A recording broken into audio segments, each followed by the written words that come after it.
A very good afternoon to everyone. On behalf of KC College and University Department of Information Technology, University of Mumbai, I would like to welcome you all on the second day of All India level boot camp for artificial intelligence, machine learning, and AI chatbots. Artificial intelligence enables the machines to take the decisions like human beings, and machine learning is the interesting subfield of artificial intelligence. The topic today is AI ML from industry perspective. I would like to extend a cheerful welcome to today's speaker, Mr. Harish Chandra. Mr. Harish Chandra is the director at India Tech Company. He is an engineer along with Microsoft, Cisco, Red Hat, Novel certifications. He has done training programs at Mauritius, Sri Lanka, Malaysia, Dubai, apart from India. He has trained lakhs of students and professionals across several countries. He is also the mentor and project leader to Masters of Robotics and Artificial Intelligence of students from WPI College, Boston in United States. He is currently training the Ministry of Defense, Ordnance Factory, and HRD Ministry of Government of India on artificial intelligence, Industry 4.0, and cyber security. I welcome you, Harish sir, to this FDP and hand over the floor to you to enlighten us with the practical knowledge of machine learning used in industry. Thank you, sir. Over to you, sir.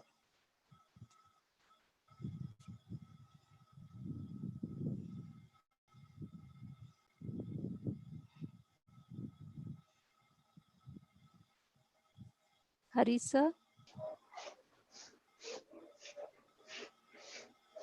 Sir, are you there? Harish sir.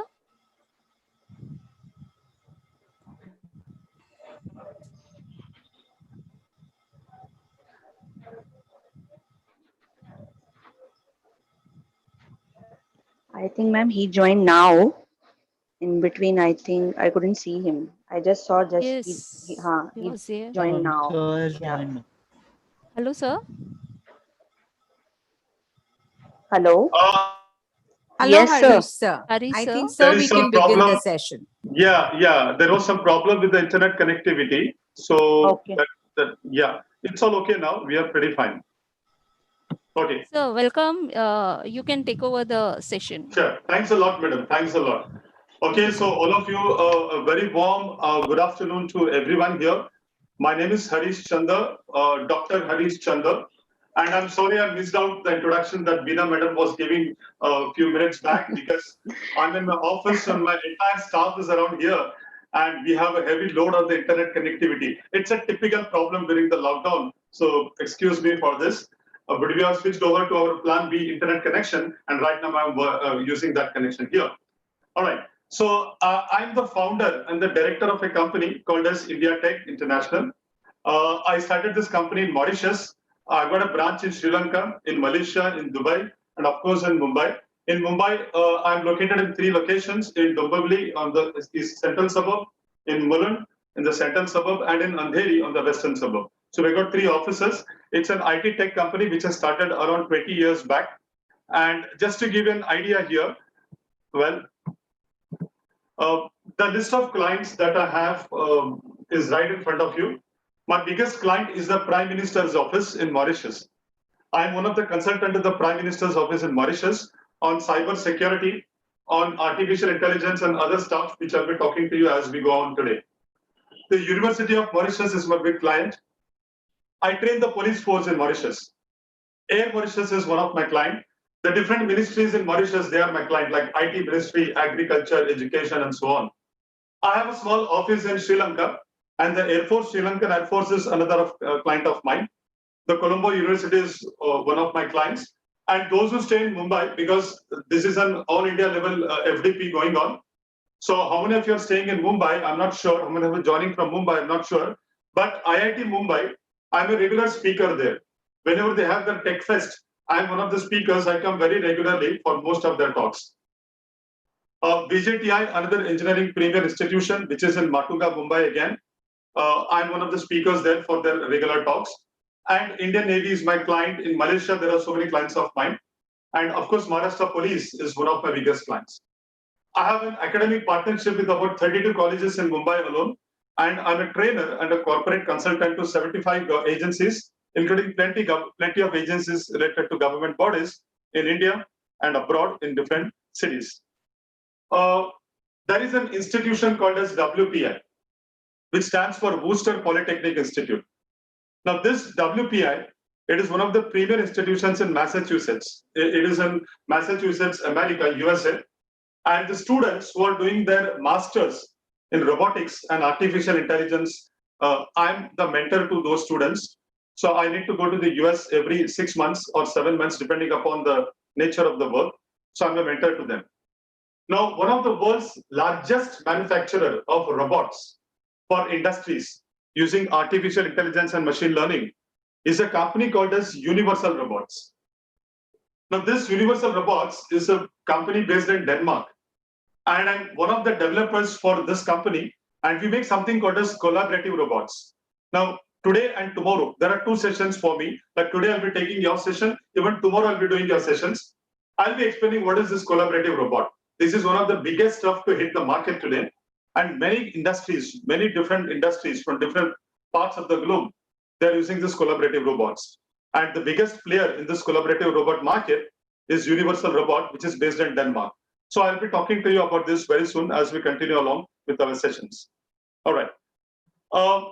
Last year, I was given the honorary title of Dr. Harish Chandra from the University of South America for my thesis work on artificial intelligence in cyber security and cybercrime.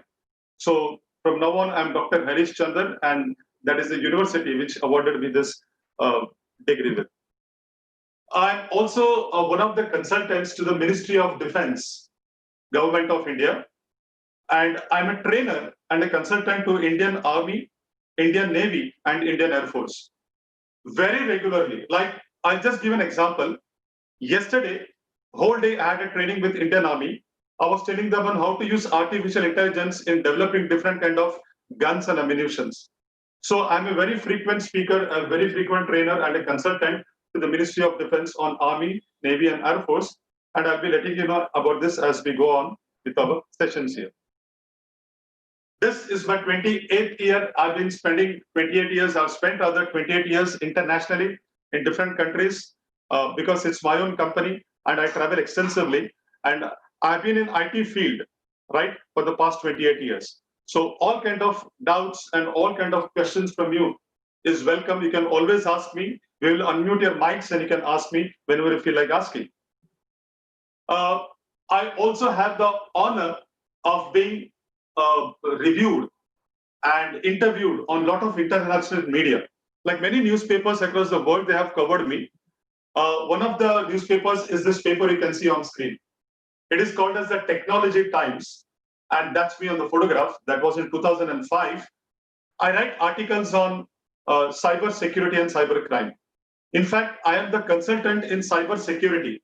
I am one of the consultants to cyber security and cyber crime from the ethical point of view to Mumbai Police. I train the Mumbai Police regularly, and I'll be speaking about that as we go on. This thing that you're seeing on screen right now, that is one of my articles in a paper called as Technology Times. There is another paper called as Informatics, which comes up in Mauritius, and this is one of my articles in those papers there.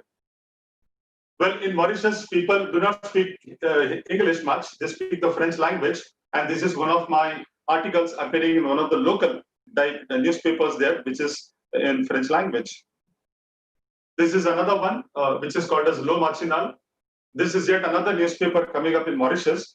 And when I completed 1 year, they interviewed me and I appeared onto their news section. Yet one more newspaper where I'm covered constantly by the Mauritian media. In Malaysia, I've got my office, and in Malaysia also, there is a paper called as the Borneo Post. And this Borneo Post, you can go online and see. I write articles on this paper, and I'm interviewed by the local media in Malaysia and Singapore as well. I do a lot of radio shows and television shows, not in India because I'm settled abroad in Mauritius, So I do a lot of television and radio shows, and these are some of the different companies, different radio channels and TV channels which come to me very regularly. My shows are on different topics, like robotics is one topic, artificial intelligence is another one, and one of my core competency is in cyber security and ethical hacking. So that is one of my favorite subjects. And for the past 16 years, I've been working with the police and other government agencies on cyber security. Now I've been using artificial intelligence in solving cyber security problems or cyber security cases. So I'll be speaking to you as we go on in this session here today. There are a number of banks I give training regularly. Like you can see the list on screen. So these are some of the banks in Mumbai and other places in India where I go about for training and consulting purposes. Recently, I did a training program for the Ministry of HRD and for Shivaji University, Kolhapur, and I'm associated with several missions to do training program for them. All right, as I said to you, I'm on the panel of consultants for Mumbai Police. So anytime there's any kind of cyber crime happening in the city, among the top 5 people they have in the list, the call comes to me also. So this is one of my training program for the Mumbai Police. I go to different police stations and different sectors and different divisions and train the police there. This is the photograph of another training program of mine in one of the local police stations. These are all based in Mumbai. This is one more training program of mine on cyber security and ethical hacking. All right, just a small quick photograph for you to have a look.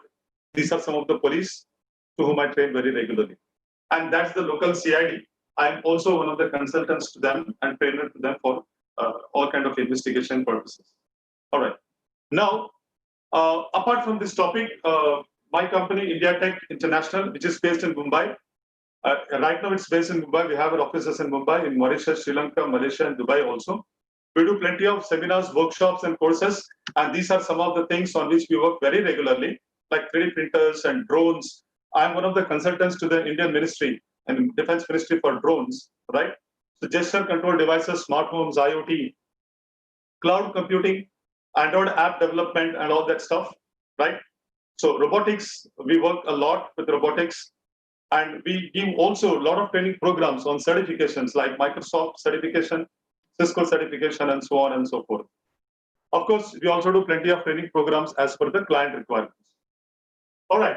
Now, enough of all those introductions. Let's get on to the topic for the day. Now, before I begin, there are two rules normally. We work with. The first rule is for me. Generally, in all my seminars, in all my workshops, there are two rules. The first rule is for me, right? And that rule is, I will try to make this entire topic of artificial intelligence as simple as possible. To all participants listening to me here, I can tell you from my experience, this artificial intelligence topic can be pretty difficult to understand. There are so many things to understand, so many things to realize, like so much of coding to be done, so much of architectures to be understood. It can sometimes get out of hand, like you'll find it difficult to understand.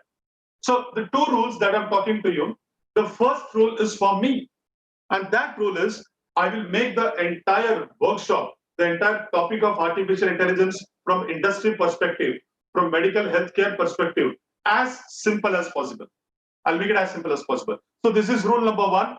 And this rule is applicable to me. Now, the second rule out of the two rules here is for all the participants who are listening and watching me online right now. The second rule is for all the participants who are watching me, who are listening to me online. And that rule is, please ask me questions. Please ask me questions. You can ask as many questions as possible. It's not necessary for you to remain calm for 2 hours or 1.5 hours and then ask questions. If there is a question, please ask me immediately. And I will ask the organizers, I will ask the coordinators to unmute your microphones. I'll tell them to unmute your microphones so that you can talk to me directly. This must be interactive. This must be interactive. It should be interactive. You must ask me questions, right? Now watch carefully. If your questions are good, please understand what I'm trying to say. If your questions are good, I have something to be given as a prize, and these are some chocolates. I've got some chocolates to be given to you. You can see these chocolates, right? Now, most of the time, all my workshops are offline. I deal with audience directly. So I give chocolates to them. So for those of you who have attended my workshops, I give a lot of chocolates. I carry a lot of chocolates with me. Now, for the correct and the best question, I'll be giving chocolates. Now, the only problem is I cannot give these chocolates to you physically, right? I cannot give it to you physically. So I'm going to give it virtually to you. So these chocolates will be given to you virtually. But the rule is simple. Please ask me questions. Right? Chocolates will be given to you virtually for the best question that you ask me. And chocolates will also will be given to you for the best answers that will be answering when I ask you question. Even I'm going to ask you question, you have to give me answers. So this must be interactive. We must be talking to each other all the time. I've been told rather that in this FDP faculty development program, we have a lot of faculties, and these faculties have plenty of years of experience. So obviously you're all an expert in your field of work. You have been teaching, you have been training students for so many years, right? So your years of experience, definitely, we respect it. But I have some experience for about 28 years in different fields of technology. So today and tomorrow, please forget about this trainer and people listening to the trainer sort of a relationship. I'm not going to be a teacher, you're not going to be my student. We are just going to share our experiences together. What I know, what I'm working on, I'm going to share with you. And what you know and what you want to share with me, you're free to share with me, right? Fine. You can send me chats, like I'm seeing the chats appearing on screen here, right? We have our coordinators who are actively looking at the chats, and we can enable your microphone whenever you want to speak to me. So please do not wait. Please do not wait for this whole session to end before you start asking me questions. If you do not understand, please raise your hands, ask me questions, and get the things resolved at the same level the moment it raised in your mind. Fine. Now, what is our focus?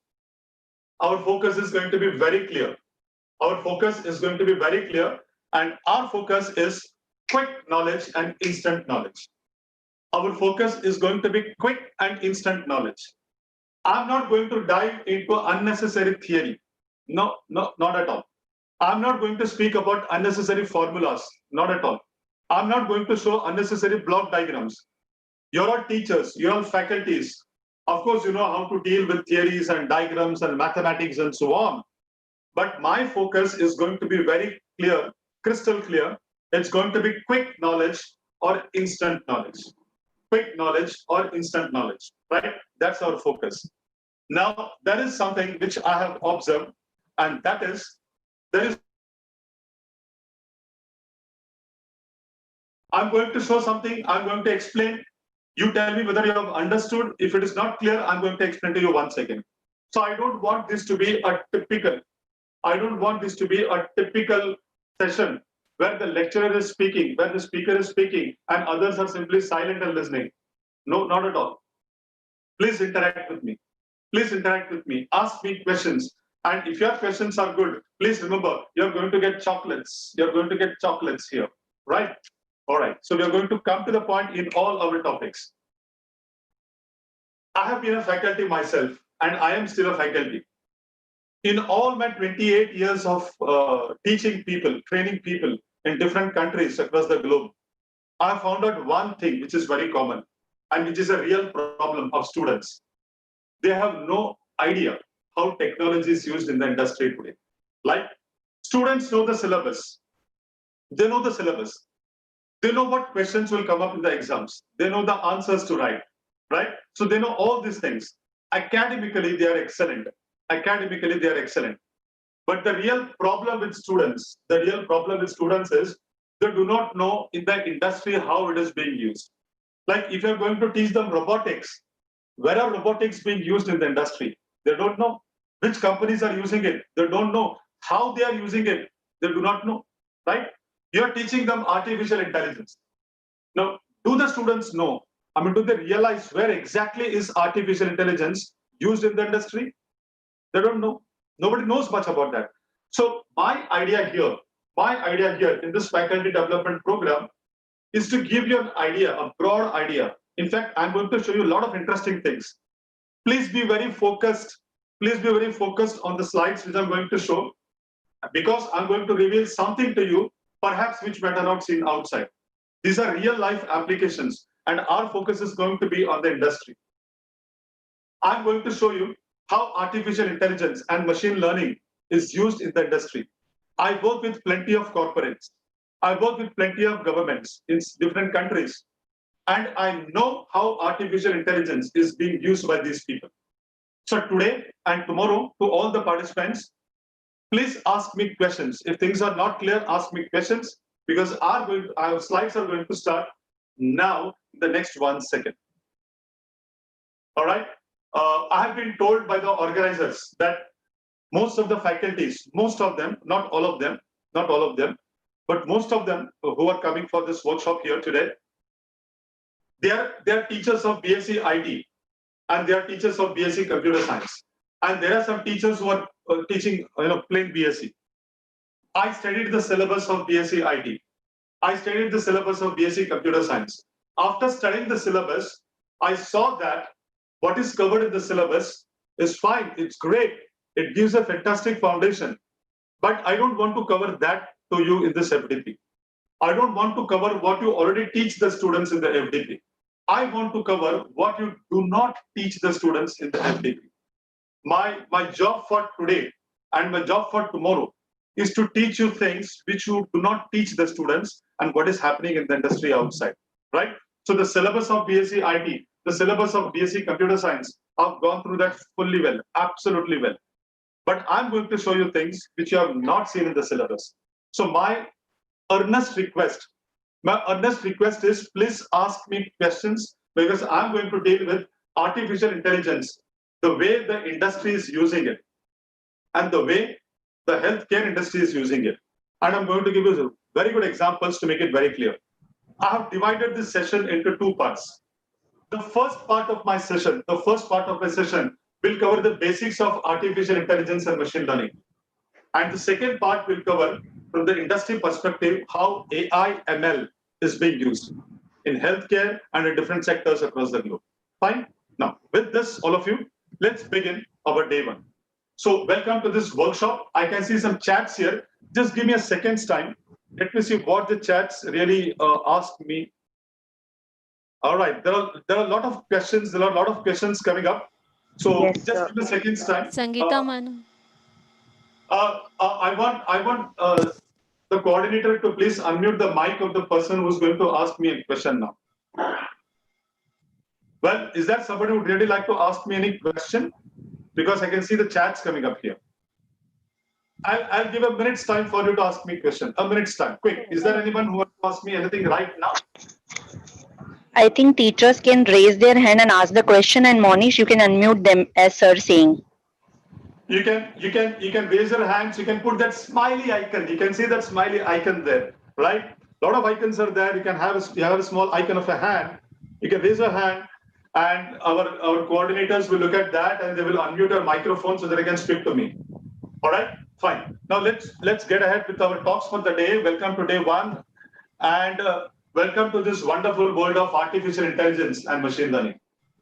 Let me tell you, I'm very excited to share this thing with you, because I've been working with it very intensely, and I've been working with it for a very long time now. Everybody, please look at the screen. Look at the screen here. On my left, okay, well, it depends upon how you're looking at the screen. On the left, the way I'm looking at the screen right now is Earth, right? On my right side is Moon. On my right side is Moon. The distance between Earth and the Moon, is 3,84,400 kilometers. The distance between Earth and the Moon is 3,84,400 kilometers. Like, if you do not believe me, you can do a Google search. You can perform a quick Google search and find out. Now, 3,84,400 kilometers is a big stretch. July 1969. That's about 50 years back. Apollo 11 landed on the moon. Apollo 11 landed on the moon. It was a historic event for the world because nobody had gone to the moon before, right?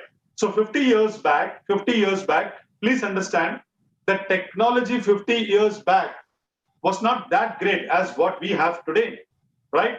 But yes, 50 years back, whatever technology they had, using that technology, Apollo 11, the spacecraft landed on the moon.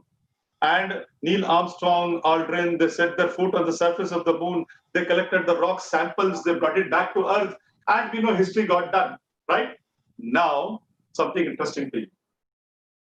How did the moon landing take place? The moon landing took place because of the computers which are inside the spacecraft, which were rather inside the spacecraft which is Apollo 11. Now, the computers inside that spacecraft, they had two powers. The power to analyze and the power to predict. Just two powers. They have the power to analyze and the power to predict, right? Please understand, I'm talking about 1969. It is not 2020, it's 1969. So 50 years back, NASA, America, sent this Apollo 11 to the moon. And this spacecraft had the power to land on the moon. Now, what made it land on the moon were two powers. The first characteristic or the first power is analyzing something. And the second power is predicting something. Analyze and predict, analyze and predict, analyze and predict. So now my question to everybody who are watching this online. What did the spacecraft analyze and what did the spacecraft predict? The spacecraft took off from Earth. It was on a rocket. It was on a Saturn rocket. The name of the rocket was Saturn. And on top was this Apollo spacecraft. It was launched from Earth. It landed on the moon, right? But to land on the moon, you have to travel for 384,000 kilometers. It's not easy. And we are talking about 50 years back. So the computers were very rudimentary, very basic computers those days. And those computers, they had software. And those softwares had the power to analyze and the power to predict. Now, my question to everybody, what analysis and what prediction? What analysis, what prediction? Can someone tell this to me? Quick. Well, I've got an answer coming up here. Let me look at the chat. Analyze, size, predict temperature, all right? And what is, all right, great. The chat tells me, analyze the size and predict the temperature. That's one. What else? This is from Kaushal Shah. Well, is there any other answer? What to analyze, what to predict, what analyze, what predict? Anyone? All right. Now, Kaushal Shah, if you're online and if you're seeing me on screen, as per my promise, this pork chocolate is yours. A small round of clap for Kaushal Shah. This is yours. I cannot give it to you physically, so I'm giving to you virtually. This chocolate is all yours. So please keep answering such questions from my side, and you're going to get plenty of chocolate. But let me tell you something. All the faculties are online here. When we go to space, there are no directions in space. You don't have north, south, east, west in space. It's very difficult. GPS, global positioning system, is very difficult in space. But still, the computers inside the Apollo spacecraft, they had the power to analyze the direction, analyze which direction to go, whether to go in this direction or to go in this direction, and predict the trajectory, like the entire surface trajectory. From Earth, you need to go to the moon. So all sort of calculations, all sort of analysis, all sort of predictions. It's a big thing. But yes, 50 years back, we did it. There's something interesting here for you once again.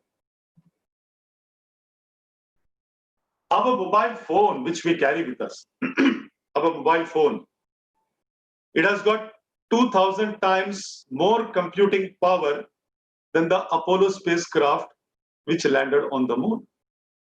the amount of RAM, memory in our mobile phone, the processing power of our mobile phone is 2000 times more than the memory and the processing power of the Apollo spacecraft. And what are we using our mobile phones for? We are using our mobile phones for chatting, looking things on YouTube, sending messages and talking, whereas it has got the power of 200 Apollo 11 spacecrafts. There is a question. Everybody asks this question. Are we alone in this universe? Are we alone in the universe, right? Are we the only life form on this earth? Is there life in Mars? Like, do we have some kind of life form in Jupiter? It's a big question. Are we alone in this universe? Are we alone in this universe? It's a big question, right? Now watch carefully. There is an organization called as SETI. There is an organization called as SETI. SETI stands for Search for Extraterrestrial Intelligence. Search for Extraterrestrial Intelligence.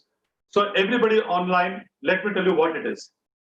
SETI is based in the US, it's based in US, and their job is to analyze and find out if there are alien life forms anywhere in this universe.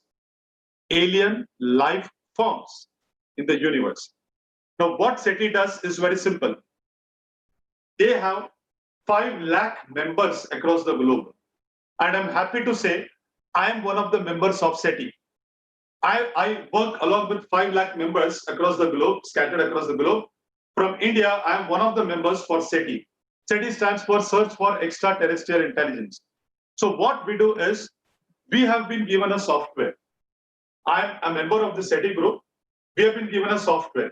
And using this software, we have to analyze all the radio signals coming from space.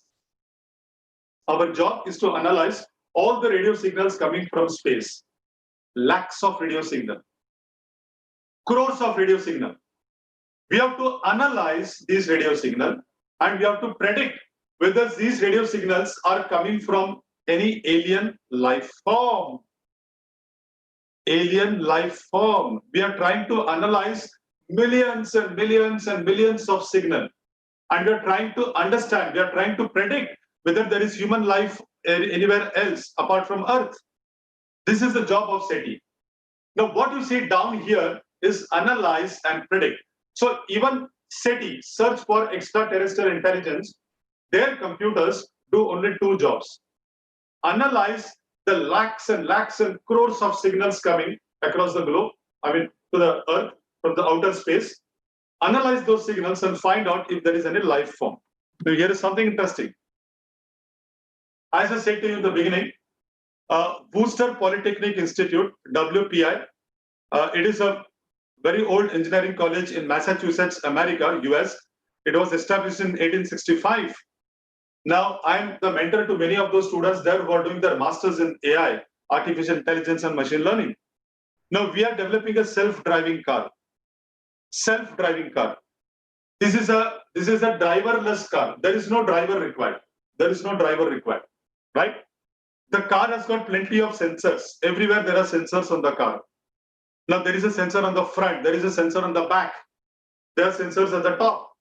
And there are a lot of cameras everywhere. There are a lot of cameras everywhere. Now, Pramita has raised hands. So, Pramita, Madam Pramita has raised hands. Can you wait for a second? Can you wait for a second till I finish this part? Fine.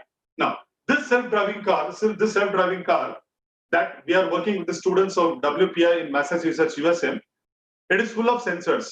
And we have used something different inside, which I'll let you know.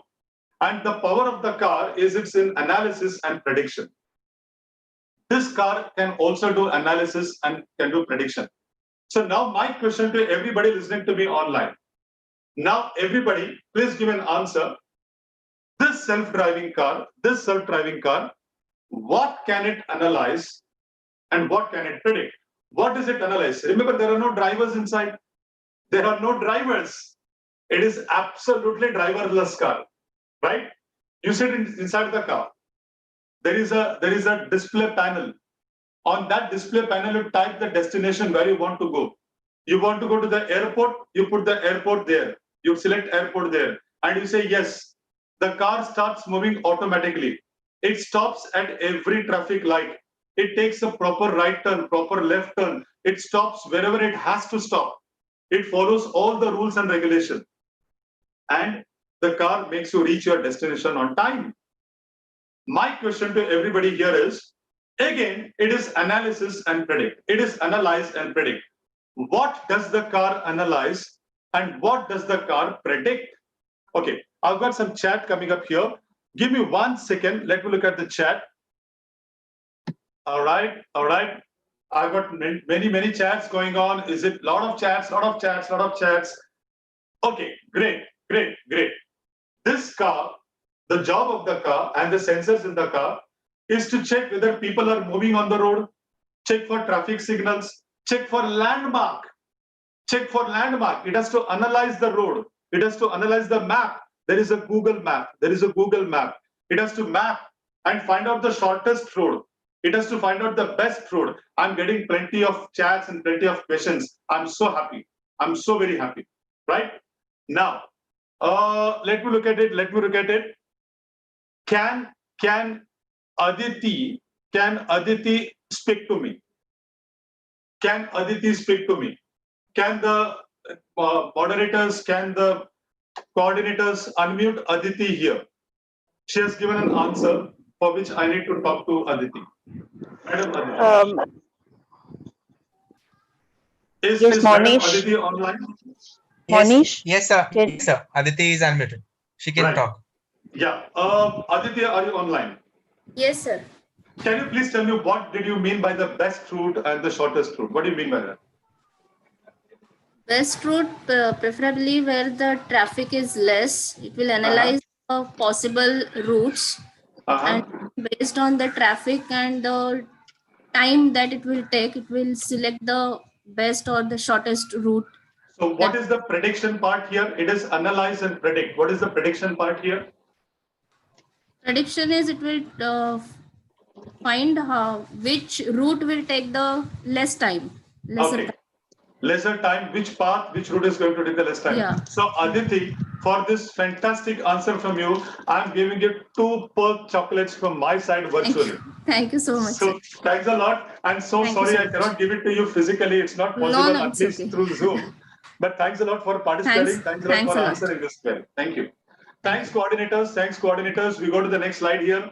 We can mute all of them and then we go on with the next slide here. All right. Now here is something more interesting. If you see the slides and if you have been watching the slides, what is the common feature? The common feature is analyze and predict.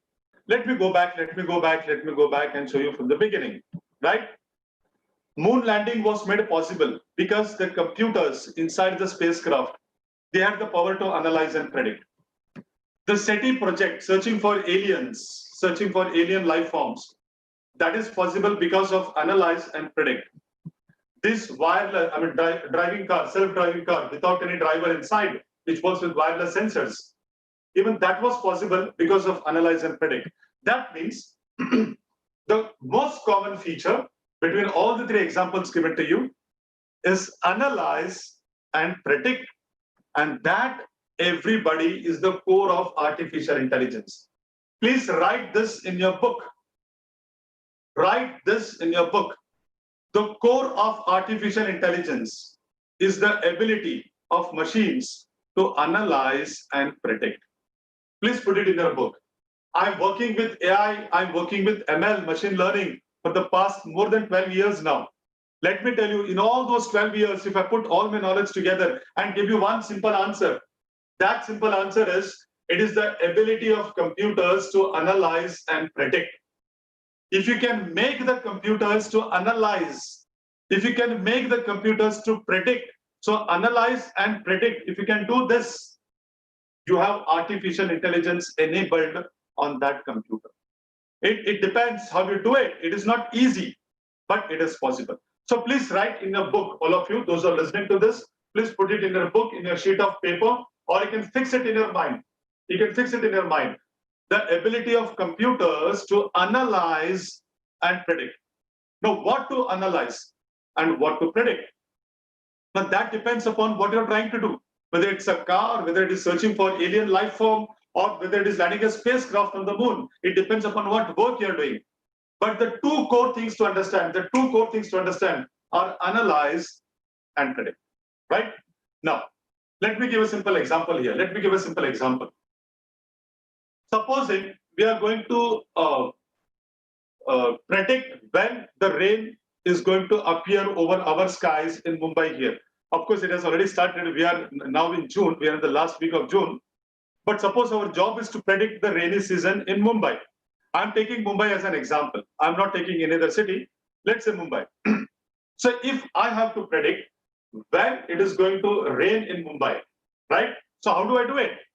I need to analyze and I need to predict. I have to analyze what and I have to predict what. Please understand, all of you, analysis and predict. If I have to predict when it is going to rain in Mumbai, I have to analyze last year when it rained in Mumbai. Note the date. Year before last, when did this rain in Mumbai? I need to note that. 5 years back, when did it rain in Mumbai? I need to write it. 50 years back, 60 years back, 100 years back. I have lots of data. I have plenty of data. I have 100 years data with me, 100 years weather charts with me when it rained in Mumbai. So based upon 100 years of data, which is called as big data, tons of data, lots of data, I analyzed and I found out that every year, somewhere in June, first week of June, somewhere in the first week of June, it is going to fall. I mean, the rains are about to fall in Mumbai. It's going to rain in Mumbai. This is how analysis and prediction is supposed to work.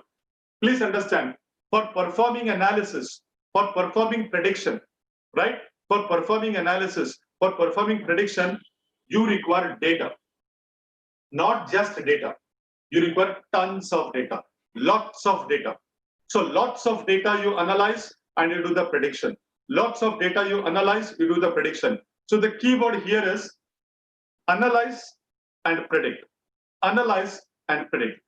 Just give me a second's time. There are some chats appearing on my screen. Let me see what those chats are here. All right, fantastic, great. Can I speak to Maria? Can I speak to Maria Muthukumar? Organizers, can I speak to Madam Maria Muthukumar? Yes, sir. Yeah. Done. Okay, Madam Maria, are you online? Yes, sir. Good evening, sir. Very good evening, madam. And I've been seeing your chats. You have done an amazing amount of good work on your chats, and everybody can see that. You have done a good lot of things, but can you mind telling me just 2 or 3 parameters, what you just told me right now? Just 2 or 3 things from this. Yes, sir. If I need to predict whether the season will be a rainy season or not, as you rightly said, I need to collect years of data. Along with that, the past, that is archive data or the past data, and the current data which I will require for right analysis would be my humidity, cloud precipitation, measure of the rainfall that will be there, or whether it is sunny or cloudy, too cloudy, not so cloudy, and then predict. Fantastic. Very good. Madam Maria, you have given a fantastic answer. And as always, 2 chocolates are ready waiting for you. I do not know from which part of this country you are. You are from Mumbai or you are from any other city? Yes, sir, very much from Mumbai. You are from Mumbai. Please, I'll give you tomorrow my office address. Please come and collect your chocolates. Thank you, sir. Thank you. Thanks a lot, madam. Thanks a lot. Thank you. Yeah. So this was a quick example of how big data can be utilized and how you can utilize tons of data for analyzing and doing prediction, right? Now, the keyword here to understand is analyze and predict. I want everybody in this forum, I want everybody in this workshop to keep 2 things in mind. If not anything else, analyze data, predict. Analyze data, predict. One more time. Analyze data and predict. So here is something for you. The official definition of artificial intelligence is this. The official artificial intelligence definition is this. It is the concept of AI is based upon the idea of making computers or machines, right? Please underline 3 words mentally or take down 3 words in your book. Think like human being, act like human being, learn like human beings. Once again. think like human beings, act like human beings, learn like human beings. If you can make a computer, if you can make a machine, and if this machine can think like the way we are thinking, if it can act the way we are acting, and if it can learn the way we are learning, congratulations, you have just created an artificial intelligence machine. So your AI machine is nothing but a machine, a computer, which can work, think, act the way we are doing. And if you can succeed in doing that, amazing, amazing, right? You have created the AI part of what we are talking about here. Let me tell you, the journey is not easy. We cannot do AI stuff in one day. We have got only 2 sessions. Today is one session, like today is day one, and tomorrow's day is another. In 2 days, I cannot make you a master of artificial intelligence. I think most of you know about this. It's a big work, it's a long work, it takes years to become a master. But however, I'll try to create a perspective about AI, which you can understand very well, and I'll try to make it simple. Please understand the 2 rules. Rule number 1 is from my side to make it simple, and I'm trying to make it very simple as possible. All right. Before you learn about artificial intelligence, let me tell you, there are 2 more words you'll be coming to know very frequently. One is machine learning, one is deep learning. I work with a lot of machine learning, what are deep learning concepts, which I'll explain to you, right? So 2 things you should keep in mind, write in your book. Please put it in your book, machine learning. Please put it in your book, deep learning. You should know what is machine learning, you should know what is deep learning. These are subset of artificial intelligence. You can say subdivision, these are subdivisions. If this is artificial intelligence, this is machine learning, this is a deep learning. If this is artificial intelligence, this is machine learning, this is deep learning. So these 2 are the subsets. They are inside artificial intelligence, right? I'll be explaining to you as we go on with our slides here. Everybody, please get your minds ready. This is what machine learning is all about, right? 2 concepts here, machine learning and deep learning. Machine learning and deep learning. Now, out of which this is machine learning. Out of which this is machine learning. What is machine learning? It's right in the screen in front of you. What is machine learning is right in front of you. Machines learn from data without human assistance. Now, that is important. And the more data we give, the more the machine understands. Let me tell you, all of you, let me tell you something very clearly. If you can make a computer, if you can make a machine, which can learn automatically without we teaching it much, we only give it data, and the machine learns automatically. That is machine learning. That is machine learning, right? You give data, of course, it doesn't work without data. I mean, that is stupidity to even think about that. You give data to the machine, and using the data, the machine starts thinking, and the machine starts learning, and the machine starts acting.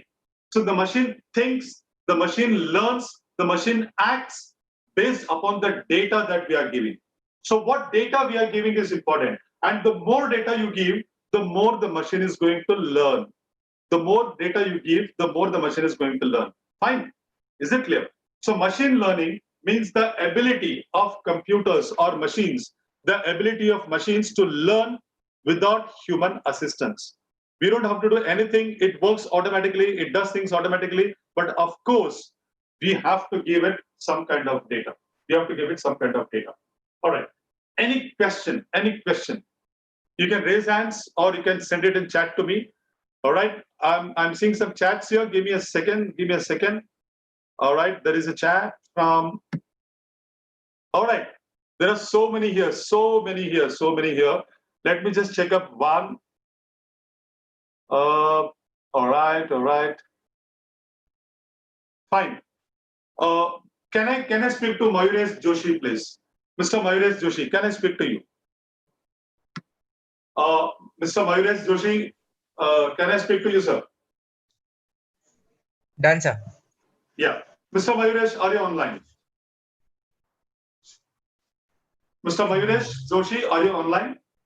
Trying, sir. Wait. Right. Okay, he has given a good amount of chat on the screen. I'm mighty happy with what he has typed here. Excellent, excellent, excellent. Mr. Mayuresh Joshi, I'm waiting for you to come up online. I'm all excited to speak to you. I'm getting a lot of questions. But anyway, I think Mr. Mahesh Joshi is not Mahesh available. is offline, sir, I think. He's offline. That's okay. Everybody, please get back your attention onto this slide. Please get your attention onto this slide. Machine learning means your machines learn without human assistance. And here are some examples of machine learning. All right. So here are some examples. So everybody, watch the screen carefully. Artificial intelligence and machine learning is all around us. Right? You'll be shocked to know. Every day, we are using things, we are using products, we are using services which utilize machine learning, which utilize artificial intelligence, and we don't even know. We are not even aware. We are not even aware that there are so many products and so many services around us which we use every day, and they internally are based upon the concept of machine learning and the concept of artificial intelligence. Now, what are those? What are those? Here it is. Number one, e-commerce recommendation. E-commerce recommendation. I've taken Amazon as an example. Let me just give an example. If all of you can see, in my hand there is a marker pen, right? In my hand there is a marker pen. Now, supposing I'm using this marker pen every day to write and do and teach my students and clients, every day I'm using a marker pen. Now I go to Amazon and I order a black color marker pen from this company called as Reynolds, right? I go to Amazon and I order for a marker pen from a company called as Reynolds. This is a whiteboard marker pen. What Amazon does is, Amazon has this machine learning software built inside. It's called as a search engine, machine learning engine, which is built inside Amazon. Amazon learns that I like to purchase marker pens. It sees that I purchased 4 marker pens, 5 marker pens. So what Amazon does is, the next time I go online, the next time I contact Amazon, I go online to search something, I will see plenty of marker pen advertisements coming up. Lot of advertisements related to marker pens only. I went and purchased marker pen only once, but Amazon has understood that my liking, my preference are marker pens. So immediately it starts sending me advertisements of marker pens. Or perhaps, let's say I'm purchasing a bottle of water from Amazon. Immediately Amazon starts recognizing my pattern. It recognizes my pattern. What is my pattern? I purchase marker pen. What is my pattern? I purchase bottle of mineral water. Immediately, all the advertisements that it will show me will be related to marker pens. It will be related to mineral water bottles. Now, why this is possible? Because Amazon learned my habit. It learned my habit. What is my habit? What purchasing do I do? What kind of purchases do I do? If I'm purchasing shirts, all the ads will be of the shirts only. The recommendations will be of shirts only. If I'm purchasing a watch, you'll find immediately Amazon starts showing me all the advertisements related to watches. Now that is what I meant by machine learning. Amazon spends thousands of crores every year. Amazon spends thousands of crores every year in making their entire website ready for machine learning. And many of you here, of course, you're about 99 people, like close to 100 people online. All these 100 people online, I'm sure you have been visiting Amazon regularly. You've got this app on your mobile and you shop from Amazon. And you know this example, what I'm saying. Next time you purchase anything on Amazon, you find that all the advertisements you'll get will be similar to the product that you have purchased. One big example of what is the meaning of machine learning. Amazon has learned your pattern. It has learned your pattern. It has learned your preferences. This is your pattern. This is your preference. So the ads will be similar to that. Fine? Now, this is e-commerce prediction. Now, what is the other one? There is a chat here. Just give me a second. There is a chat here. Just give me a second.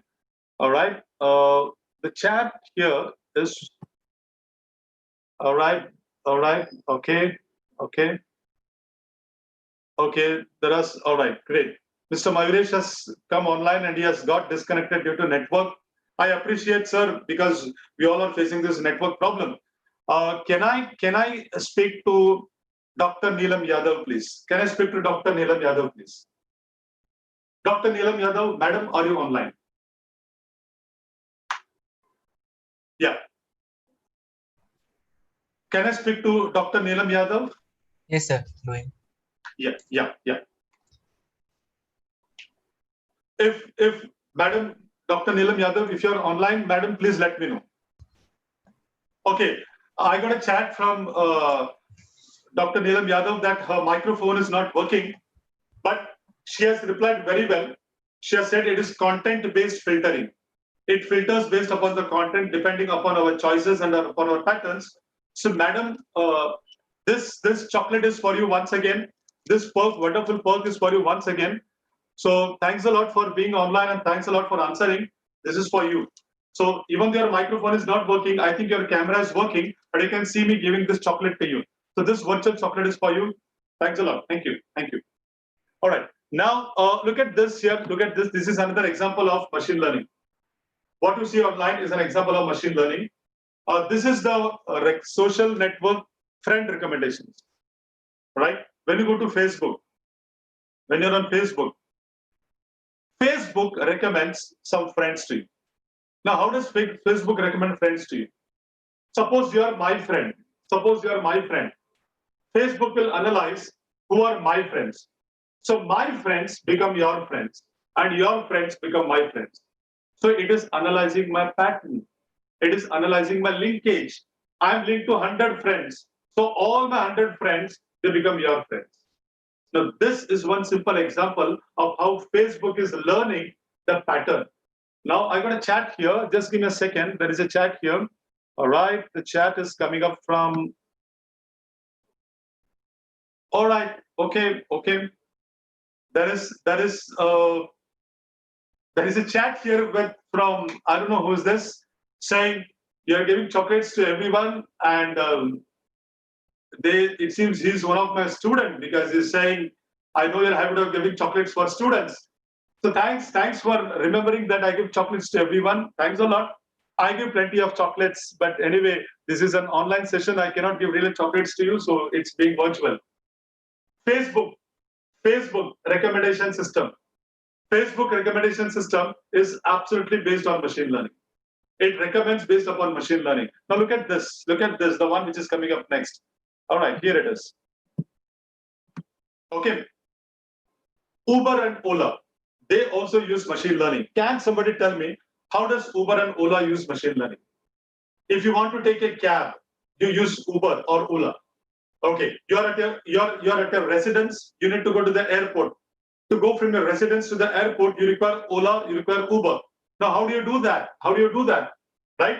You take an app, you put the destination, and then that's it. The vehicle comes to your residence, you pay the money online or offline, and you reach your destination. Now, my question to everybody here,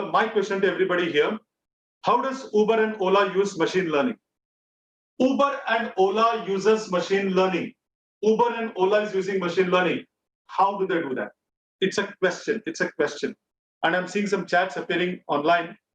Let me check the answer here. Okay. Okay. Madam Sangeeta Menon, if you're there, you can just give me an answer. Madam Sangeeta Menon, can I speak to you? Yes, Madam Sangeeta Menon. I'm waiting. Can the coordinator connect me to Madam Sangeeta Menon? She has raised her hand. Yes, sir. Monish? Yes, sir. Yes, I'm doing that. Yeah. Well, my question is very simple. Uber and Ola, they are using machine learning. Now, how do they do that? How do they use machine learning? That's what I'm waiting for. That's the answer I'm waiting for. Come on. Madam Sangeeta Menon, I'm waiting for your answer. Please come online. I think right. Sangeeta ma'am's microphone is not working, sir. I'm trying to unmute, but okay. All right. Let me just check whether she has sent me any chat. All right. There's no chat from her. So sorry. Yeah. She's not replying. Madam Shruti Sapra, are you online? Can you talk to me? Yes, Shruti. Shruti Sapra, Madam Shruti Sapra, can you speak to me? Yes, quick, madam. We need to cover topics. Quick. If you're online, please let me know. If you're online, please let me know. Okay. I think maybe her microphone is muted or maybe she's not reachable. Yeah, is she coming online? Is she coming online? She is there, but all right. Okay. One last time, I'm passing around this question before I come up with the answer. I'm passing around this question to all participants online. There are 99 of you online. Can one person tell me how does Ola and Uber use machine learning? Please understand, machine learning means the machine learns from you. It learns from you. And then it gives you predictions and recommendations and so on and so forth. Can somebody tell me how does Uber and Ola use machine learning? Come on, quick. Yes, anyone? Madam Shruti Sapra, I think she has put a message that she's coming online. If she is online, all right. Okay. No, fine. Let me just check. Fine. Mr. Rishikesh, can Mr. Rishikesh come online? Mr. Rishikesh, can you please come online? Right. I'm seeing some very good answers, plenty of answers on the chat. Can Mr. Rishikesh come online? Yes, please, he's online. He's online. Yeah, hi sir. So Ola and Uber generally they archive Is it Mr. Rishikesh? Yes, sir. Yeah. Please go ahead, sir. Yeah. Sir, they are they're archiving our old data, that what are the locations that we are booking, and All right. then their model are based on that our favorite locations. They are suggesting, okay, you can travel to this location now. Okay. Traffic is this less, so this will be our time, shortest time. You can go in this time in that way. Fantastic. Mr. Rishikesh, that was an excellent reply. Thanks a lot for coming online and thank you for this reply of yours. Thank you. Thank you. So, yeah. Now the point is Ola and Uber extensively check the pattern of our usage. I'm just giving an example. Supposing from Mumbai, I go to Pune very regularly, right? From Mumbai, I go to Pune regularly for giving my workshops and seminars. So what Uber and Ola does is they try to understand my pattern. Suppose every Saturday I go from Mumbai to Pune. It memorizes it. It keeps it in memory. Okay, every Saturday this Harish goes from Mumbai to Pune, right? Next Saturday I go to Mumbai, from Mumbai to Pune. The next Saturday after that. So Uber and Ola software, they see all those visits of mine. They archive everything. Fine. And then suddenly, look at the advertisement that comes in front of me. Suddenly Ola and Uber will say 25% off in Mumbai-Pune route. Why it said Mumbai-Pune? Why it did not say Mumbai-Chennai or Mumbai-Bangalore? Because my pattern is not Mumbai-Chennai. My pattern is not Mumbai-Bangalore. My pattern is Mumbai-Pune. I've been frequently going from Mumbai to Pune. That is my pattern. And based upon my pattern, Uber and Ola will suggest everything between Mumbai and Pune. In fact, Uber and Ola, they have tied up with a lot of restaurants and hotels in Mumbai-Pune route. So they will start flashing advertisements in front of in my app saying, okay, Harish, the next time you're in Pune or going towards Pune, please don't forget to have at McDonald's, or please don't forget to have at Pizza Hut.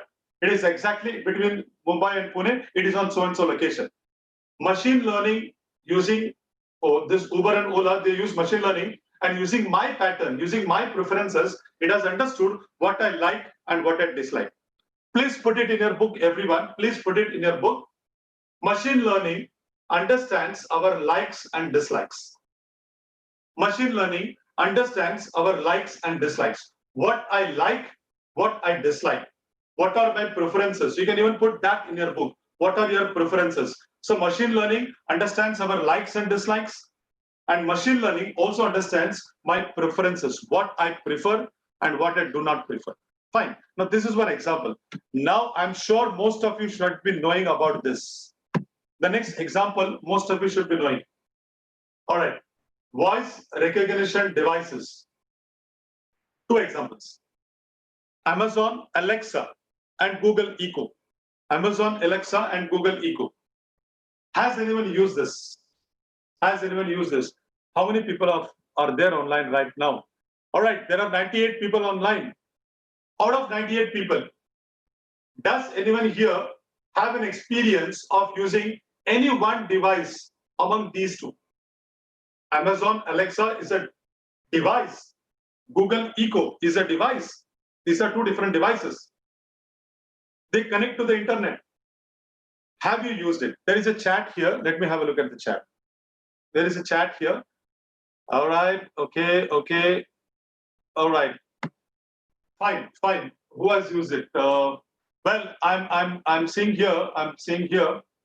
Can I get back to Maria, please? Can I get back to Maria, please? Madam Maria, please, can I get back to you? Yeah. Madam Maria, are you online? Done. Yes, sir. Yes, sir. Yeah. Can you Yes, please sir. tell Yes, me? sir. Can you please tell me? Have you used Amazon Alexa and Google Echo anytime? Have you used? Yes, sir. I'm still using till date Amazon Alexa. I didn't use, my mother-in-law use. So it is using natural. I'm a South Indian by my mother tongue. So in my own language, it is able to play whatever I say. And it takes care of my Super. Amazing. Okay. What do you use among these two? Are you using Alexa or are you using Google Echo? What are you using? I'm using Alexa. You're using Alexa. All right. Yes. You're listening to music, you're listening to songs using Alexa, isn't it? Right? Yes. Okay. Have you ever connected Alexa to the household devices that you have, like your fans and tube lights and televisions and curtains and so on? Have No, you ever sir. tried that? No, I know using IoT based, you can do it and you can communicate Perfect. to Alexa, but I haven't done it.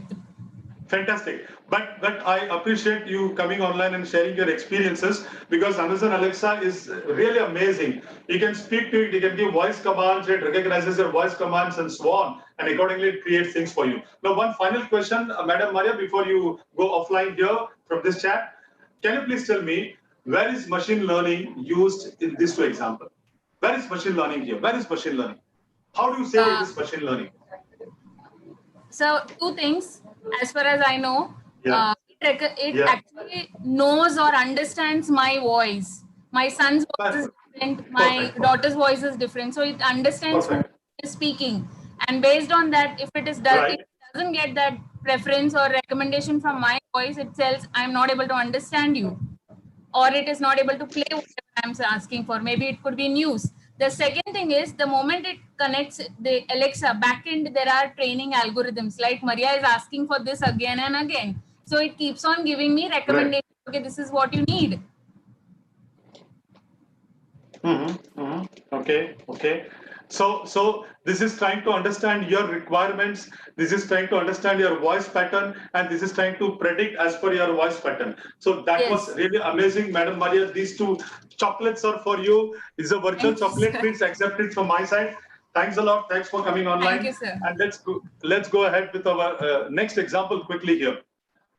There is a topic of chatbots.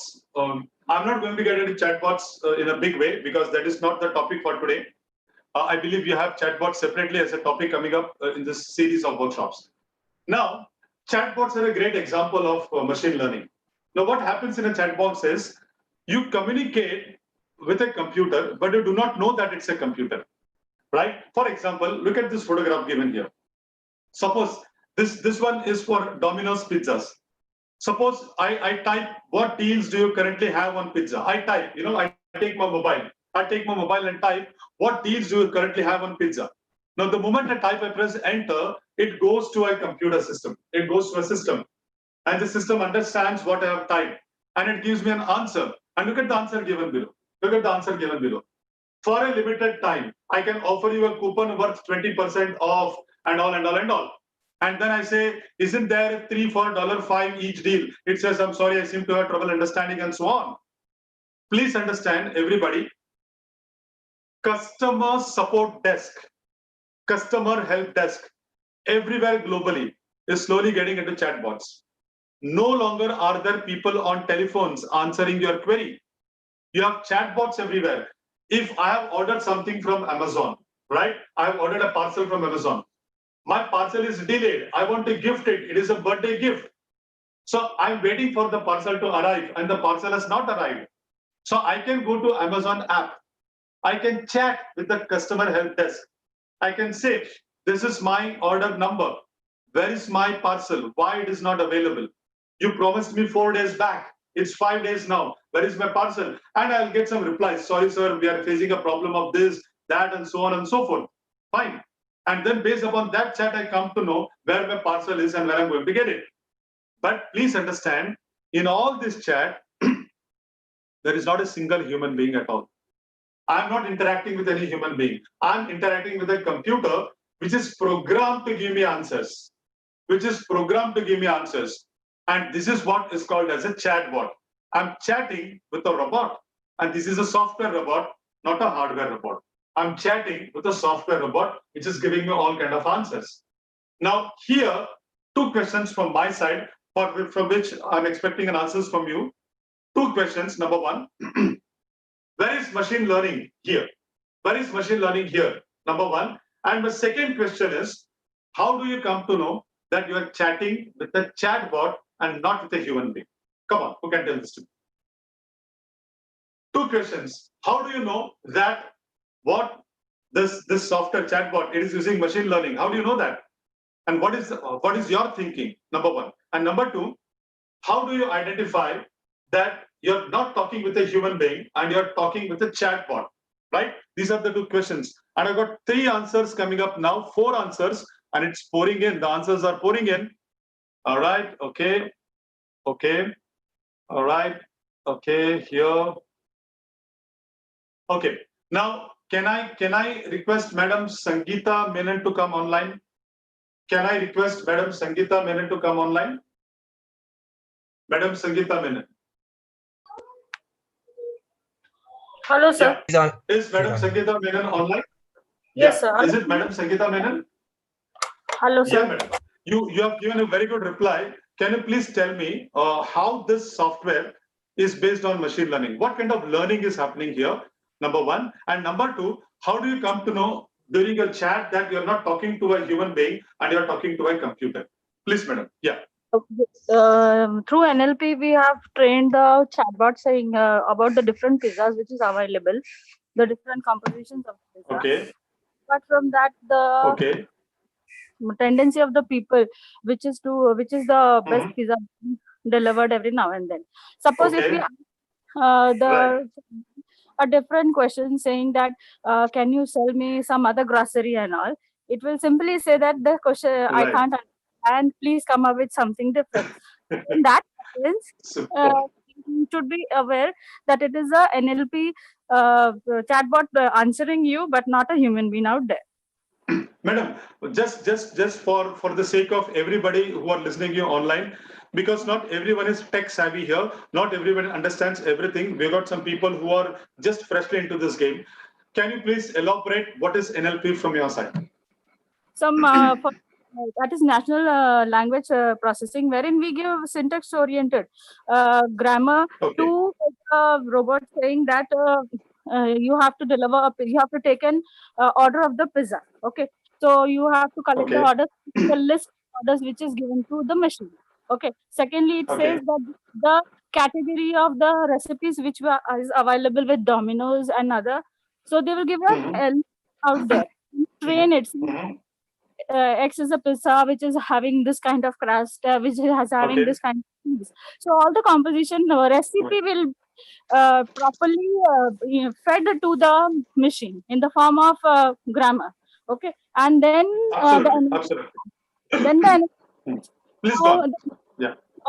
the NLP can happen in zone-based area. So suppose English is primarily used somewhere, so English, the robot will be trained in English. If it is India, then it is the regional languages which it has to be trained. So we can train the chatbot. We can train the chatbot based upon our requirements, right? Yeah. So that's how you train it, and you can prepare the machine for your usage. Super, madam. You're from Mumbai. Yes, I am from Mumbai. Which college, madam? Which college? Sir, I am from KMC College, which is remotely situated on the outskirts, that is Khopoli. Madam, hats off to you. You have given an excellent answer. These 2 chocolates are particularly given to you. And anytime you happen to come to any of our offices, feel free to come and have the chocolates physically. Thanks a lot for this excellent answer, madam. Thanks a lot. Thank you. Thank you. All right. Okay. So we got some answer here for chatbots. I'm very happy you're participating in a very enthusiastic way.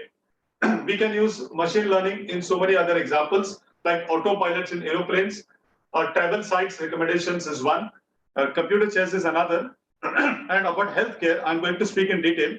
We have not started with healthcare, and the list goes on and on. Can somebody tell me how travel sites recommendation comes under machine learning? How is travel sites recommendation? You are using Yatra, you are using Make My Trip. How that uses machine learning? Everybody is using machine learning. Every vertical is using machine learning. All industries are using machine learning. How does travel site recommendation use machine learning? Can anyone tell this to me? Come on, anybody. Travel sites, Make My Trip, for example, or yatra.com or IRTC or whatever. How do they use machine learning? Aeroplane autopilots, they fly your aeroplane automatically using machine learning. Computer chess is a good example. Healthcare I'm going to speak about, so I'm not getting into that right now. But travel site recommendations, can somebody tell this to me? Right, I've got some chats here. Yeah. Great. Now, in travel site recommendations, if you keep traveling to a particular sector, it starts giving you a lot of deals on that sector. If you travel from Mumbai to Delhi on flight on SpiceJet, it says SpiceJet is offering 50% discount, 20% discount, and so on, right? Now, please do not travel in this lockdown period because my tickets got cancelled 4 times when I went to Delhi in this period. So still I've not gone to Delhi, and that's why I'm available for this workshop. But jokes apart, travel sites recommendations are one of the key factors. They determine what are your likes and dislikes, and accordingly, they recommend things for you. Now, all of you, a very interesting thing I want to show you immediately, how it is used in this industry here. Please write in your book, AI in finance. How is artificial intelligence used in finance? In a big way. I'm working with a lot of customers. I'm working with HDFC Bank. I'm working with State Bank of India. I'm working with Axis Bank. I'm working with Bank of Mauritius, the Malaysian Cooperative Bank, and a lot of other banks. We develop software, we develop hardware, and I do training programs on that. Let me show you 4 areas where artificial intelligence and machine learning is used in finance. It's finance. Watch here. The first is fraud prevention. Now here I want somebody to give an answer. What is fraud prevention? Analyzing and spotting fraudulent pattern among lakhs of transactions. Among lakhs of transactions. Fraud prevention. My question is very clear. How do you prevent fraud? You can't totally shut it off, right? How do you prevent fraud using machine learning and artificial intelligence? I'm seeing chats appearing instantly on screen. Let me have a look.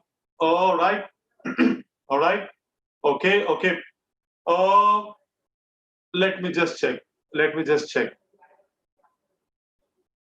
Madam Sunita Yadav, now are you online? Madam Sunita Yadav? Can I talk to Madam Sunita Yadav? Yeah, Madam Sunita Yadav, are you there online? Sunita Madam? I'm trying, sir, but she's offline.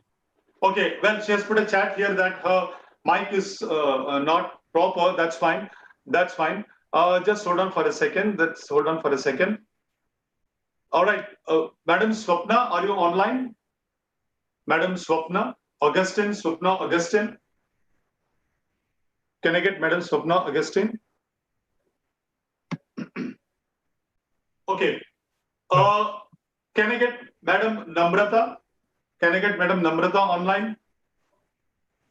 Madam Namrata, can you please come online and talk to me? Madam Namrata? No, sir. No. Trying. Okay. All right. What about Rishikesh? Mr. Rishikesh? Is he online? Quick. Fast. Yes, Is he online? Yeah. Mr. Rishikesh, are you online? You have raised your hands. Madam Namrata, you have raised your hands. So can you please tell me how we can prevent fraud? Rishikesh is online. Please, Mr. Rishikesh, please go ahead. Yes, sir. So for a fraud prevention, I have one use case that I use used to work upon it. In that, there is one of the Indian bank that they have suggested to develop some model for them. So in that, government has some rules to transfer your money abroad. So it is they wanted to stop such a money laundering cases. So if, for example, if you have a limit of 1 lakh, so what people used to do is they are transferring the money like 99,999 rupees. So in such cases, it is because of that 1 rupee, it is not comes under that law. But bank wants to monitor such a transactions. So yes, this is one of the use case for this. Okay. That's excellent, Mr. Rishikesh. Thanks for giving this answer to me. Thanks a lot. Thank you. Now, this what Mr. Rishikesh just shared with me is one of the examples. Can everyone hear me? Am I audible? Hello. Yes, sir. I'm audible now. Yeah. Yes, sir. Yeah. Now, one thing is, for example, if I withdraw 50,000 rupees from my account every month, all right? If I withdraw 50,000 rupees from my account every month, so my pattern is set. What is my pattern? My pattern is I'm withdrawing 50,000 rupees every month. So my bank computers know that I never go beyond 50,000 rupees.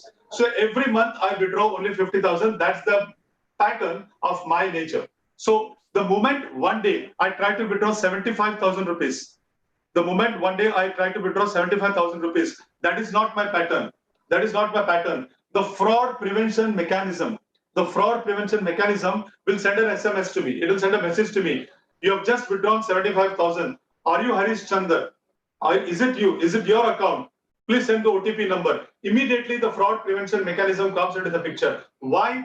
Because my pattern is broken. My pattern was 50,000 rupees every month I used to do transaction. And suddenly I'm doing a transaction of 75,000, which is not my pattern.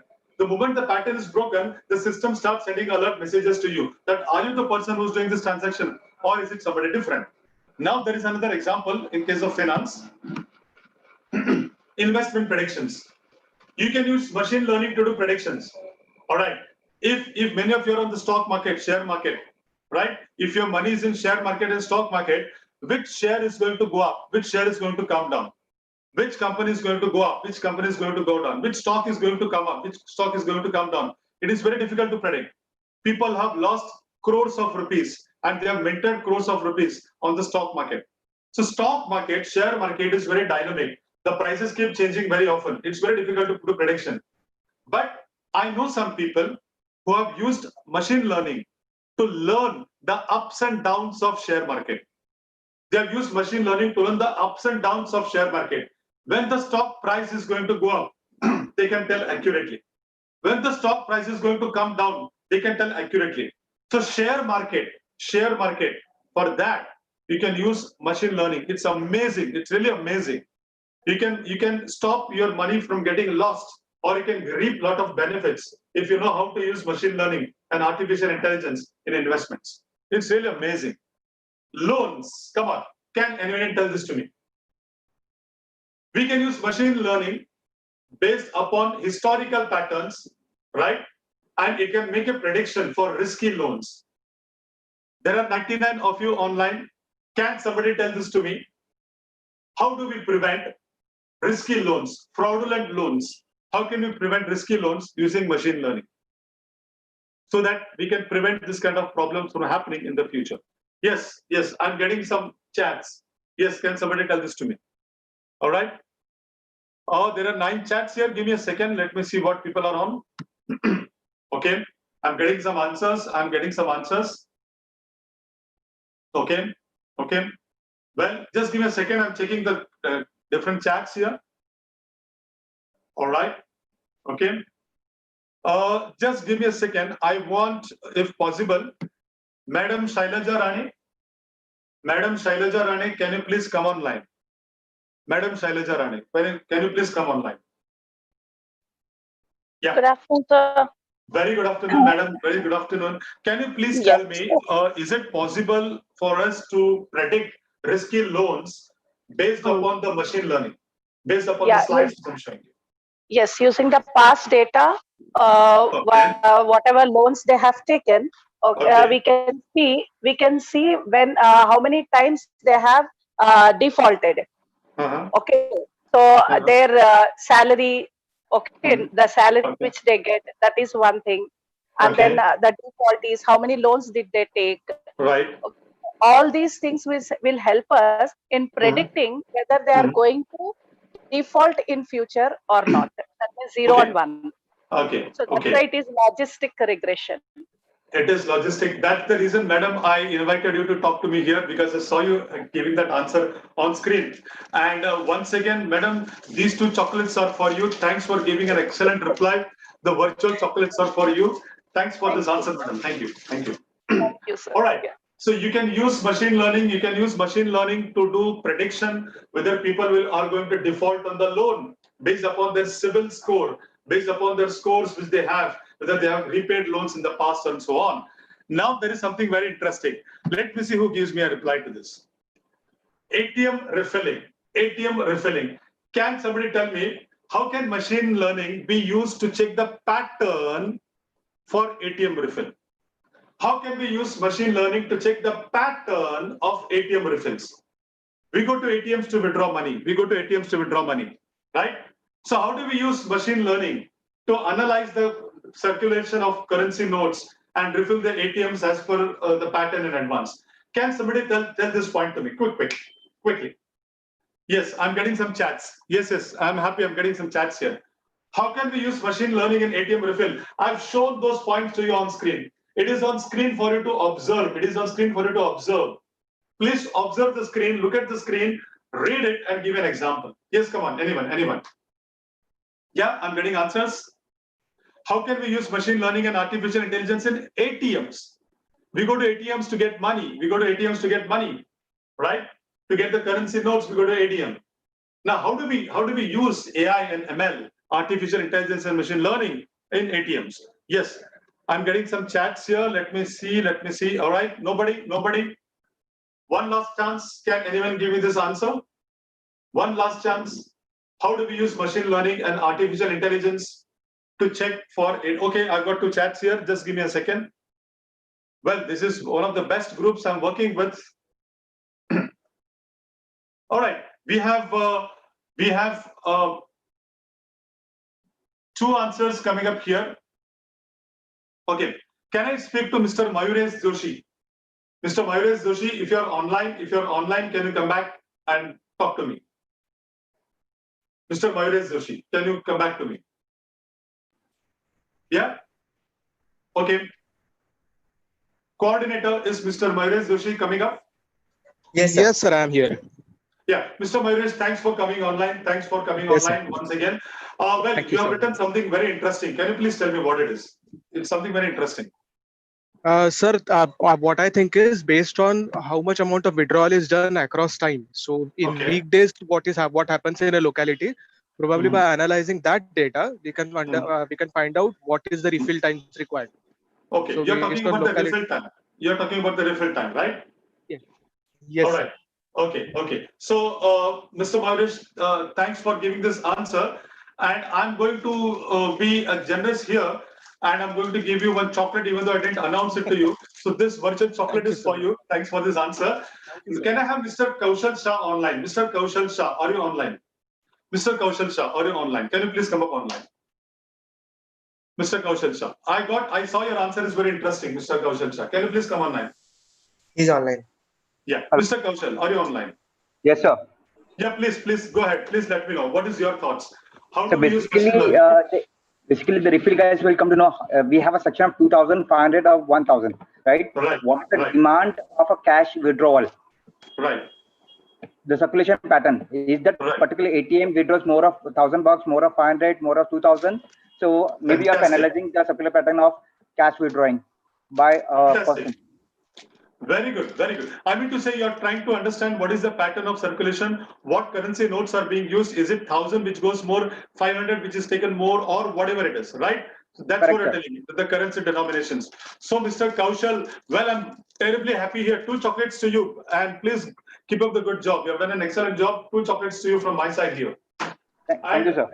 By the way, these chocolates are not the same chocolates I'm recirculating. These are different chocolates.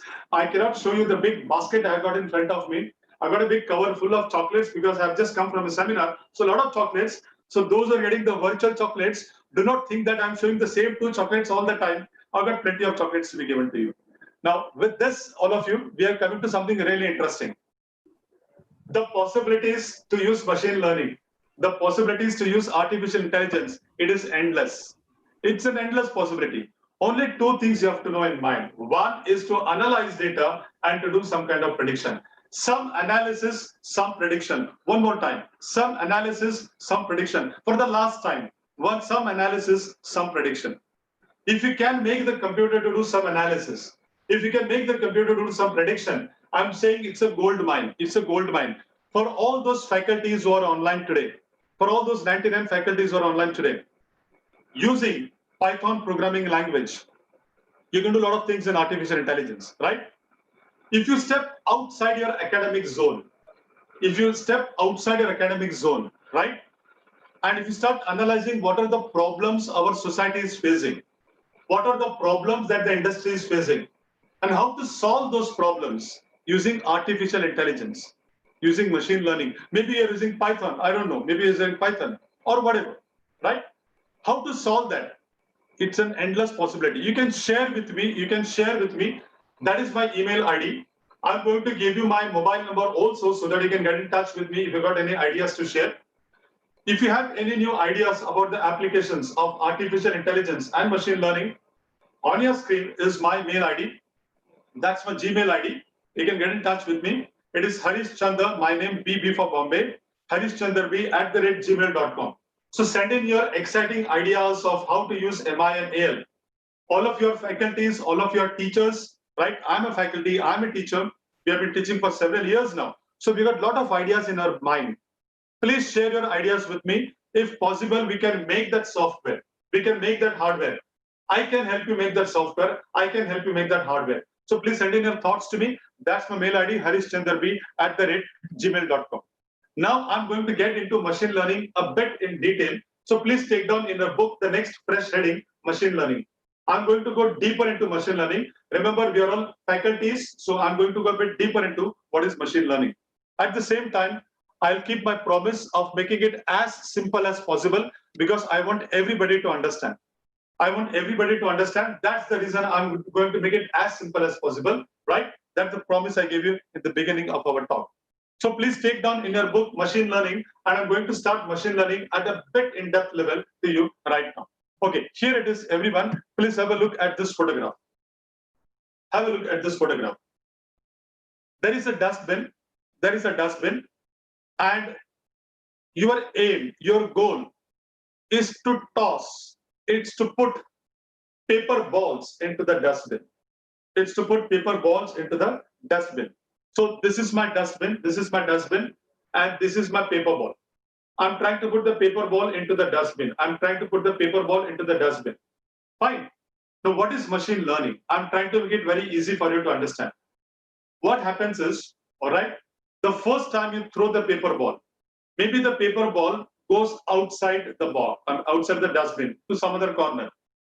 So you realize maybe the force was too much, right? You start thinking, the force is too much. I've used too much of force. The next time you use less force. Now the paper ball, because of less force, falls before the dustbin. The first time it went beyond the dustbin. The second time it falls before the dustbin. Then again you think, you learn. And what do you learn? You say, no, maybe my force was too less. So you increase your force a bit. Now this time, the paper ball falls into the dustbin properly. So what did you do here is, you learned about it. You learned that the first time the force was too much. You learned that the second time the force was too less. You learned that your angle of throwing should be like this. Everybody, this is what machine learning is all about. Machine learning means we are making the machine to learn from us. We are training the machine. Please write in your book now. Please write in a sheet of paper now. Machine learning means training the machine. Training, training the machine. And below you write, making the machine to learn. Making the machine to learn. We are making the machine to learn from us. We are training the machine so that it learns from us. We are training the machine so that it can learn from us. Now watch this example very carefully, which I'm giving you. Look at the screen. Look at the screen, all of you. I'm going to explain something to you very clearly. This is the ultimate example. This is the ultimate example of machine learning. So please look at it very carefully. The best example that I can think of. Supposing I have 1,000 images of cat, the animal cat, right? I got photographs of cat. I got images of cat and 1,000 photos of cat.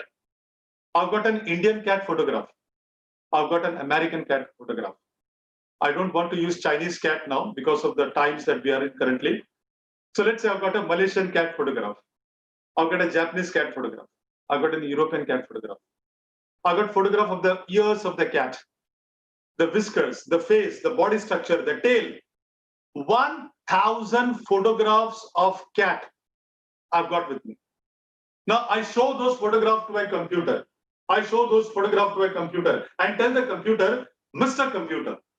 Computer, this is how a cat looks like. Mr. Computer, this is how a cat looks like, right? These are the ears of the cat. This is the face of the cat. These are the whiskers of the cat. This is the body structure of the cat. This is the tail of the cat. So I'm telling the computer rather, how a cat looks like with the help of 1,000 photographs. Now the computer is trained. I show the photograph of a cat once again. The computer says, this is an Indian cat. I show the photograph again of another cat. It says, this is an American cat. Just an example. It is only an example. I'm just giving an example. Don't take it too seriously, right? It's an example. As I keep showing photograph of cat, the computer recognizes whether this is a cat or not, because already I have trained the computer in how the cat looks like. This is the body of the cat, this is the tail of the cat, these are the whiskers of the cat, these are the ears of the cat. So the computer is told, this is how a cat looks like, this is how a cat should be. Fine.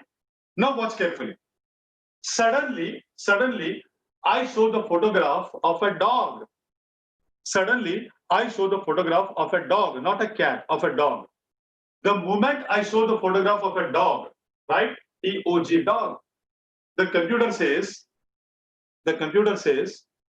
what does it say? Can anyone tell this to me? I have trained the computer by showing 1,000 images of cat. Like this is how cats look like. This is how cats are. These are the ways the cat look like. The tail of the cat, the body of the cat, the ears of the cat. Now, after showing 1,000 images of cat, I'm showing the photograph of a dog, a D-O-G dog, some breed of dog, right? I'm showing the photograph of a dog. Can you please tell me, what will the computer tell me now? I'm checking for the answers. I'm getting some chats here. Let me look at the chat here. What does the chat say? Okay, all right. Okay. Fantastic. Mr. Rishikesh, can you please come up online? Mr. Rishikesh, once again, can you come up online? Mr. Rishikesh. Mr. Rishikesh, can you please come up online? He is online. He's online. Mr. Rishikesh. Yes, sir. Yeah, right. When I show 1,000 images of a cat to a computer, then the computer can recognize that this is a cat. Now suddenly I show the photograph of a dog to the same computer. What will the computer tell me? So once after the like training the module on a particular image, if something which is outside of that module has come, then computer will immediately throw us a exception that this is something outside the training module that you have shown me. In the sense, it's going to tell me this is not cat, isn't it? Yes. Sir. It's going to say it's not cat. Now, one last time. After showing 1,000 photographs of a cat to a computer, the computer says, okay, I understand how a cat looks like. I know how a cat looks like. Now, suddenly I show the photograph of a dog. Now the computer says, I don't know what is this. I don't know what is this. Why is the computer saying, I do not know this, Mr. Rishikesh? Why does the computer says, this is not a cat. I don't know what is this. Why? Because we have not trained the module for the dog images. Exactly. Absolutely correct. We have not trained the computer. We have not shown the computer images of a dog. We have shown the images only of a cat. Our dog images are still balanced. So we need to train on that. And that is why you have to keep training the computer all the time with all kinds of images for that to recognize all kinds of animals. So Mr. Rishikesh, excellent effort from your side. One perk to you. Thanks for this reply. Thanks for this. Thank you. Thank you, sir. Right. Now I'm getting some chats here. Give me a second. Let me have a look at what people are trying to communicate with me. All right. Okay. All right. Okay. Well, we have got an interesting answer. Give me 1 minute time. Just give me 1 minute's time. Madam, all right. Okay. Madam Maria, can you please come online? Madam Maria, can you please come online? Yeah. Yes, Madam sir. Maria, yeah, you have given an excellent answer in your chat. Can you please elaborate so that everybody can enjoy what you are going to say? Sir, when 1,000 images are given, it is a cat. I don't train that it is just a cat. I use predicates to tell the computer or to train the machine that it's an animal and it's a cat. So first time when I realized, immediate answer was it is not a cat. But then I understood the analogy behind it, that when I'm saying that it is not a cat, it's an animal. That must be the it will identify. So I can the machine which gets trained for 1,000 cats using its features like length or the distance between the eyebrow, the nose length, the ear length, definitely it understands using those predicaments that it is not a cat, but it is something else which it is not trained into. But if a machine is trained for cats and dogs, it will definitely identify cat or either a dog. But in this case, it should I feel it should answer it's an animal. It's an animal, but it will say it is not a cat, it's an animal, isn't it? Yes. Right. Madam, you are from which college, if you can ask that? I'm from Vivek College of Commerce, Goregaon, sir. Well, thanks a lot, madam. Thanks for this answer. Well, I'm so happy with your answer. Once again, two chocolates for you, two post chocolates for you. Please encash these chocolates before it runs out of stock. Thank you. Thanks for coming online. Thank you. Madam Sunita Yadav has raised her hands. If she's available, can I have her online? Madam Sunita Yadav, she raised her hands just a few seconds back. Madam, can you please come up online? If your mic is working, can you please come up online? Let me check. There is a chat from Madam Sunita Yadav. Fine. Okay. We have one more answer. Just give me 1 second's time. We have an answer from Madam Shailaja Rane. White one. Okay, hold on. Madam Vijaya Rane, can you please come online? Madam Vijaya Rane, is it possible for Madam Vijaya Rane to come online? Yes, madam, can you please come up online? Yeah, coordinators, are we in touch with Madam Vijaya Rane? Yes, sir, trying. Yeah. All right. If our number is not reachable, if she's not coming up, can you try Madam Shailaja Rane? Can you try Madam Shailaja Rane? Yeah, quick. Yes, sir. Shailaja Rane ma'am is online. Yeah, I'm sorry to disturb you people again. It can't say it is an animal. Madam, excuse me, before you continue, it is not disturbance, madam. I'm very happy. I'm glad you're coming online and speaking to us. Thank you. Yeah, thanks a lot, sir. Please go ahead. It can't say that it is an animal because we never trained it. We never told that cat is an animal. Right. We only said this is a cat. These are the properties of a cat. Right. So it will search for all the properties of the cat in that particular image.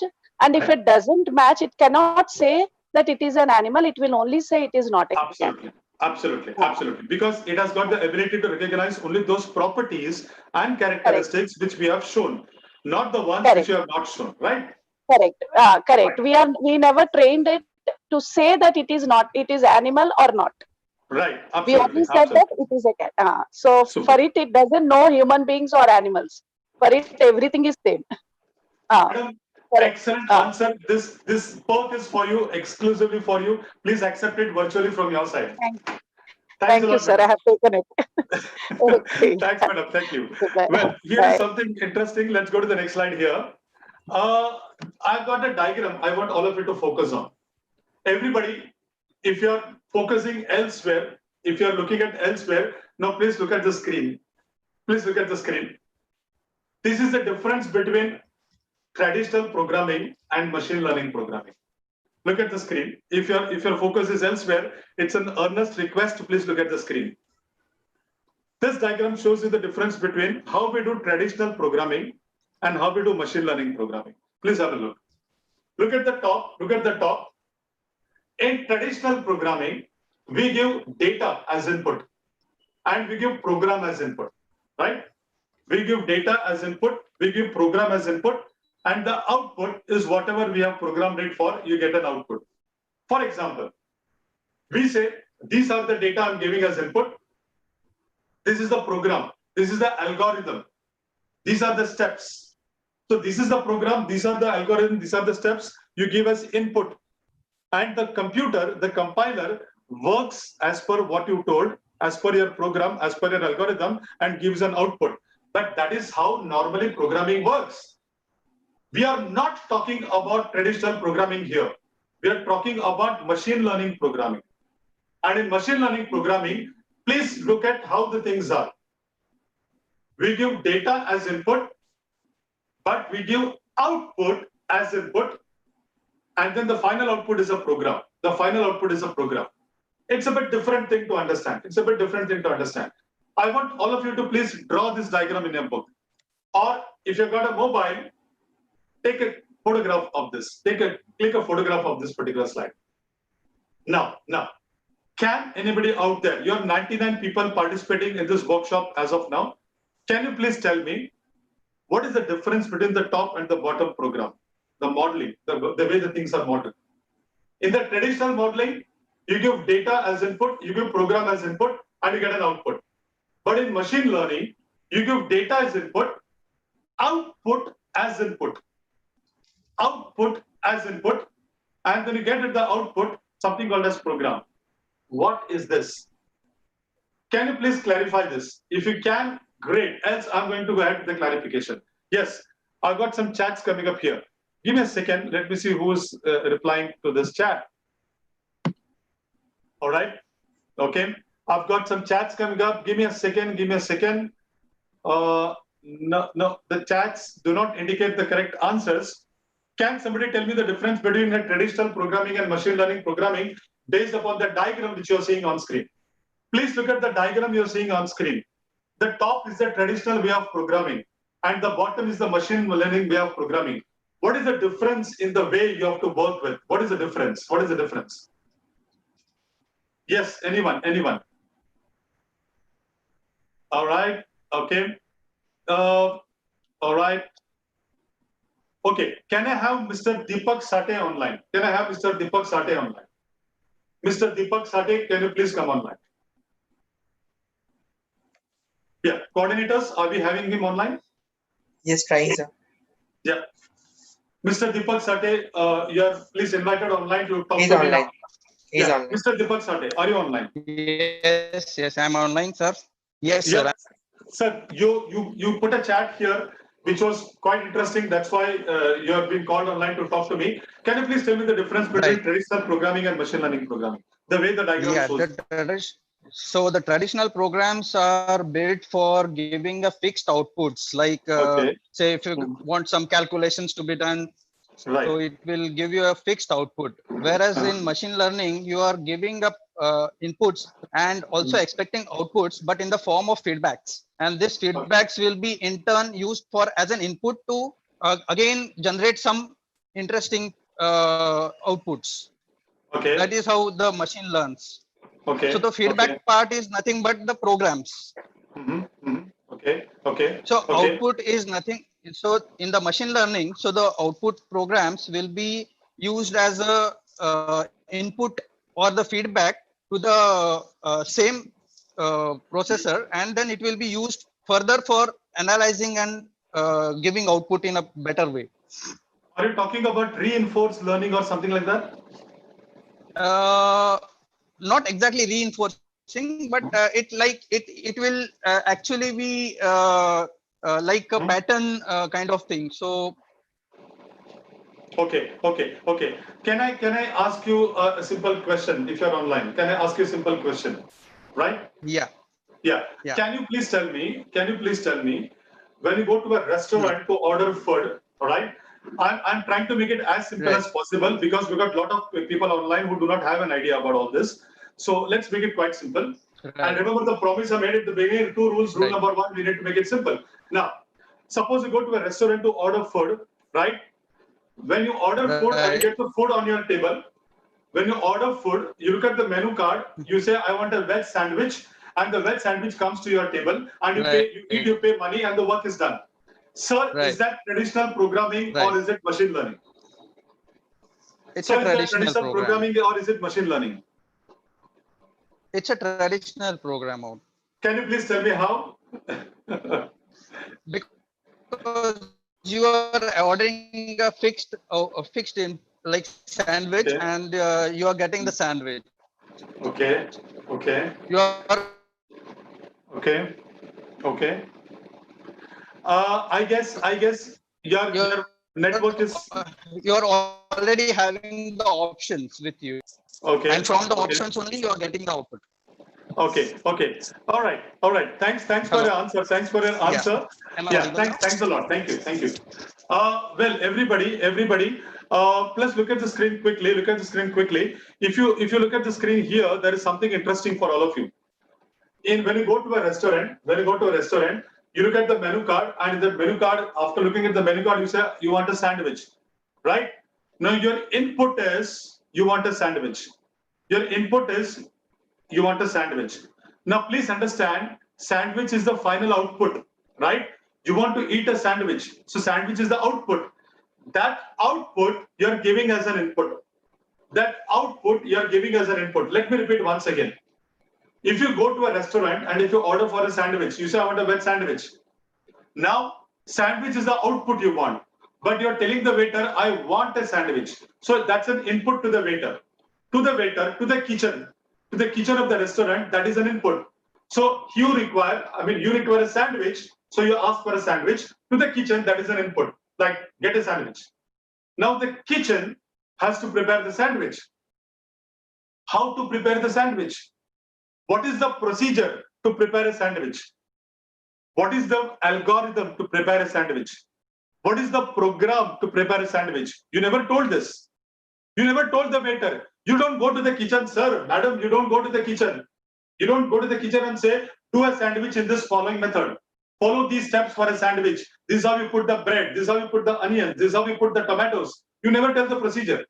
You only say, I want a sandwich. And sandwich is an output. Right? So once you have told this is what you want, this is the output for you. But for the kitchen, this is an input. Now the people working in the kitchen, the cook, the person who is going to make the sandwich, he knows the steps, he knows the procedures, he knows the program, he knows the algorithm. And according to that, he's going to prepare for you. So a restaurant or a kitchen where things are getting made, this is a perfectly good example of what machine learning is all about. So this example is perfectly connected to machine learning and not traditional learning. Now I want to show something to you quickly. I'll just come to this once again. Now everybody, please write in your book. There are 2 types of machine learning. Please write in your book now. There are 2 types of machine learning. Supervised machine learning, unsupervised machine learning. There are 2 types of machine learning, supervised machine learning and unsupervised machine learning. Right? There are 2 types of machine learning, supervised learning and unsupervised learning. Please write in the book. Again, my job is to make it very simple so that you can understand. Right? And of course, your comments are welcome. Your comments are valuable. I'm waiting for your comments. I'm waiting to interact with you. So anytime you need to ask anything, raise your hands. Our coordinators will connect to you and you can speak to me. Fine. So there are 2 kinds of machine learning. One is supervised learning, right? And the second is unsupervised learning. So what is supervised and what is unsupervised learning? Here it is for you onto the screen. This is supervised learning. This is supervised learning. This is supervised learning. And the next I'm going to show you is unsupervised learning. The next is unsupervised learning, right? Look at the screen. Look at the screen now. Everyone, please focus on the screen now. Please focus on the screen now. This is supervised learning. This is supervised learning. The best example of supervised learning is image classification. The example of cats and dog which I gave. The examples of cat and dog which I gave to you, that's a perfect example of supervised learning. That's a perfect example of supervised learning. Now, for the question. Can any faculty who is online, everybody is a faculty here. Can any faculty online please tell me what is supervised learning in a very simpler way so that everybody understands the meaning? Because after this, I'm going to talk about unsupervised learning. What is supervised learning and how is that cat and dog example which I gave a part of or an example of supervised learning? Yeah, the question is open to all of you now. The question is open to all of you now. What is supervised learning? Based upon the slide which I have shown. I've shown a slide to you. So read the slide, go through the slide. I'm giving you time to read the slide, right? Please read the slide. And after having gone through the slide, please get the examples I've given below. And then put it in a very simple way. All of us are teachers here. All of us are faculties here, right? So please put it in a simple way so that all of us can understand what is supervised learning. I got a chat giving me the answer. Somebody's ready with the answer. What is supervised learning? Let me check what is the answer. All right. There are 4 chats here. Okay. Can I speak to Vimal Upadhyay? Can I speak to Vimal Upadhyay? All right. I'm getting a lot of chats. Can I speak to Vimal Upadhyay? Coordinator, are we connecting? Yes, sir. Yes, sir, I'm connecting. Yeah. Yes. Vimal Upadhyay? He's not online, I think. Okay. Can I speak to madam? Is he online? Is he online? He came just now. Went again. Okay. Can I speak to Pranali Pawar? Madam Pranali Pawar. Can I speak to Madam Pranali Pawar? Yes, sir. Yeah. Madam Pranali Pawar, I'm waiting for you to give me an answer because you have written something exciting in the chat, which is to the point and which is very correct. And to the point is the core of our talk today. The core of our talk, our focus today is to the point. No wasting of time, no unnecessary theory. It's going to be to the point, right? So, Madam Pranali Pawar, if you're online, can you kindly come up quickly and let me know what it is? Coordinator, are you successful in connecting to her? Yeah, I'm trying, but sir, she's not online. Okay, Madam Pranali Pawar, she has just sent a message that there's a network error from her side. I'm waiting for someone else to give me an answer. There are so many chats here. Let me quickly pick up someone who can give me an answer. All right, we have. Okay. All right, we have the same faculty who has been answering.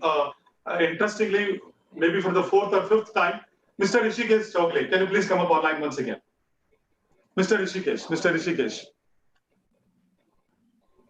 Mr. He's Rishikesh. online. Yeah. Hi, sir. Thanks for coming up online once again. I'm so happy to see you coming up online once again.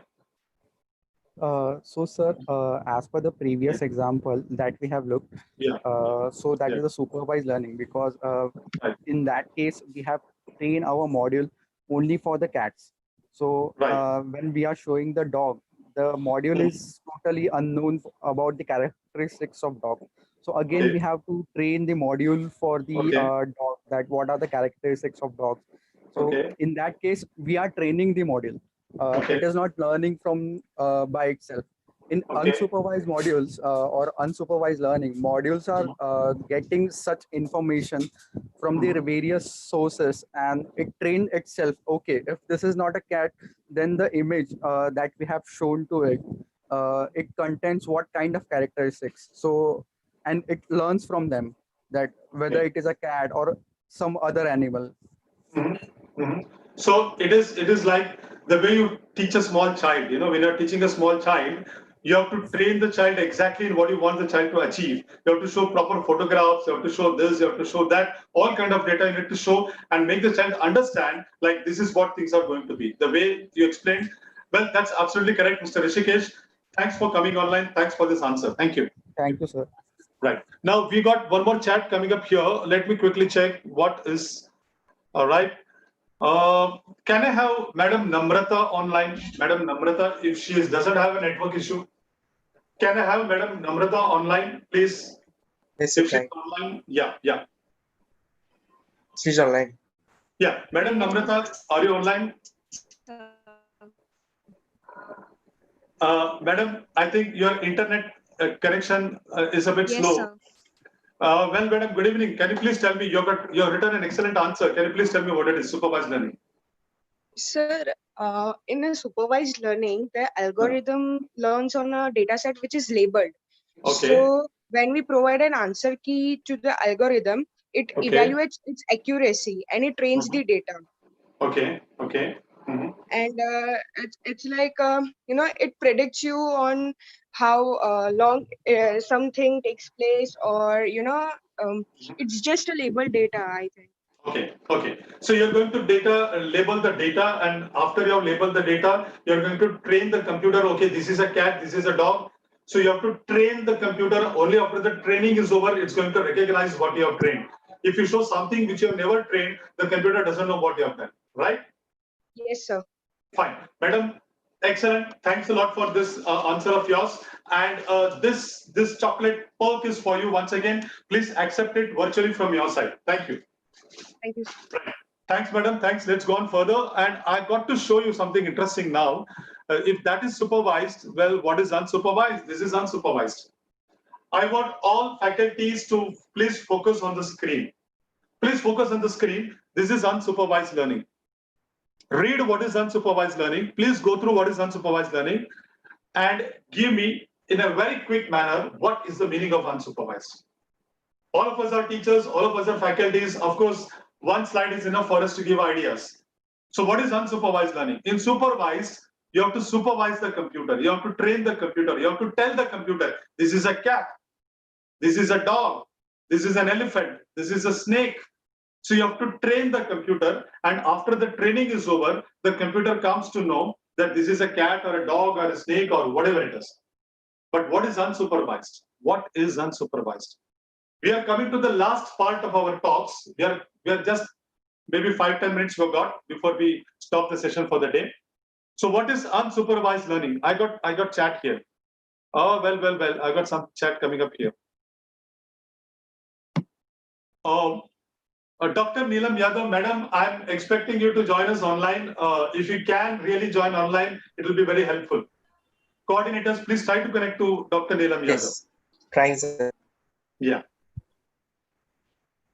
My question is, what is unsupervised learning? What is unsupervised learning? If you can give me with an example of that same cats and dog, I'll be so happy, and we'll all be so happy. And we can end this session on a great note. What is unsupervised learning? Yeah, sorry? There is some network issue with the ma'am. Okay. Not happening. Somebody just raised your hand. Can you please tell me who was it? Yeah, trying. Yeah. Somebody was just raising the hand. I saw the icon and it disappeared before I could actually see who was it. Somebody just raised the hand. All right. Okay. No. No. Okay. There is some answer here. Madam Maria, can you come back online? She's online. Madam Maria, yeah. Yes, sir. Yeah, Madam Maria, you have written something about unsupervised learning. Can you please tell in a short manner what is unsupervised learning? Please use the example of cats and dogs. I'm sorry to interrupt you, but please use the example of cats and dogs. Yeah. Okay, sir. In the cat and the dog example, it was as if I am training the machine that it is a cat of 1,000 images, right? Okay. When I'm coming to clustering, there is nobody. Okay. There is nobody to tell you that this is the label for a cat or a dog. So here it is an unlabeled class, and I'm finding out similar features. Like all cats may have the length of the tail, maybe little similar, right. Eyes little similar, Right. their forehead length will be similar. So all those features will be clubbed together or formed into one cluster. And if dog comes, the dog will be an outlier. Fantastic, fantastic, madam. Excellent, madam. Thanks for your excellent answer. Thanks, madam. Thank you. Well, I've got another one, another chat online here. Just give me a second. Just give me a second. Can I have Madam Reena Simon online? Madam Reena Simon, REENA. Madam Reena Simon online. She's on. Yeah, Madam, are you online? Madam Reena Simon, are you online? No, again. Sir. She's on. Sure. Welcome, madam. Welcome to this chat. Can you please tell me what is unsupervised learning in the most simplest manner? Of course, we got an idea a few seconds back, but can you please elaborate? What is it? Yeah, madam. In unsupervised learning, there is no trainer. Like in supervised learning, there is a trainer which trains the machine. Like that, in supervised learning, there is no trainer. Means the machine acts itself. It makes himself learn, and it understands from the pattern, and it categorizes accordingly and identifies various categories and tells whether this is what type of object it is. It analyzes as well as predicts by its own. There's no trainer present over there. Like in supervised. Can I? I'm sorry to interrupt you, but suppose we want to give an example of cats and dogs. Can you please fit in your explanation to this cat and dog example? I think in cats and dogs example, it identifies what are the cat features, what are the dog features, like the length and the whatever the height. It all varies. So accordingly, it understands the pattern and it makes that this is the cat, this is the dog, this is something else like that, and accordingly it learns by himself and predicts the things. Well, madam, you have given an excellent answer, and this Perk chocolate comes to you. Please accept it virtually. Thanks for coming online, madam. That was a very good explanation. And for everybody out there, for all of you out there, the explanation is in unsupervised learning, you do not train the computer. In unsupervised learning, you do not train the computer. I repeat once more, you do not train the computer. You just show lots of photographs of dog, lot of photographs of cats, and then tell the computer, find out what is common, right? You have given 1,000 photographs of a dog. You say, these are the photographs of a dog. Now the computer has to do clustering. It has to do grouping. It has to say, dog means the body shape will be like this. Dog means the ears are going to be like this. Dog means the whiskers will be like this. Dog means the tail is going to be like this. Cat means the body shape is going to be like this. So you don't train the computer. You don't train the computer. You show the computer all the images and let the computer do everything on by its side. Please understand. Please understand. Among supervised learning programming and unsupervised learning programming is very difficult. Teaching unsupervised learning with programming examples takes time. It takes time. So those faculties here amongst you who are working on unsupervised learning, let me tell you, this is one of the most toughest job to do. So unsupervised learning is very difficult to work with. Supervised is easy, but unsupervised, it's not that easy. If you're working on such programs, I'm really amazed. Please share your ideas with me as we go on with this. Now, finally, all of you, before we end the topic for the day, I want to show you some prerequisites. If you want to work with machine learning and if you want to become an expert in machine learning, there are a few things I think you should be knowing.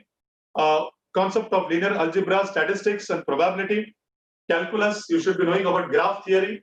And if you got programming skills, Python is appreciated. And if you do not have Python, then anything else close to that, like C# is okay, C++ is okay. Knowledge of MATLAB is good. And something related to Octave is one more thing which you should be having.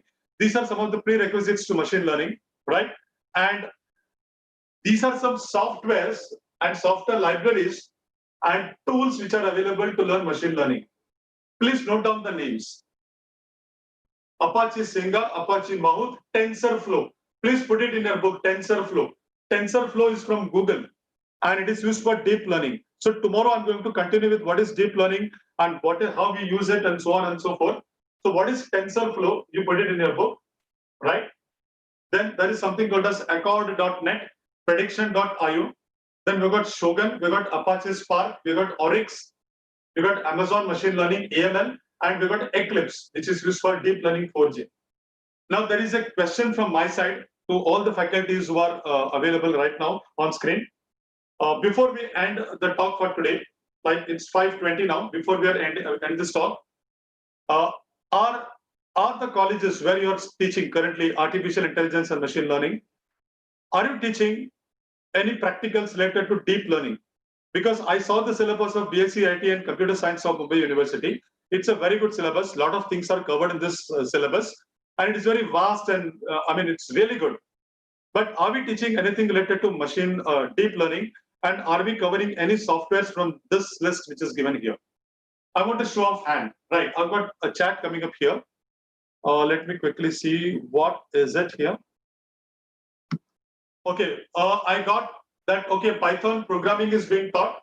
I'm getting R is being taught. R programming is being taught. So Python you are teaching. R you are teaching. All right. Okay. Fine. So what I gather here is most of you are teaching Python programming language and R programming language. That's great. That's excellent. But please put a thought also to TensorFlow and other things.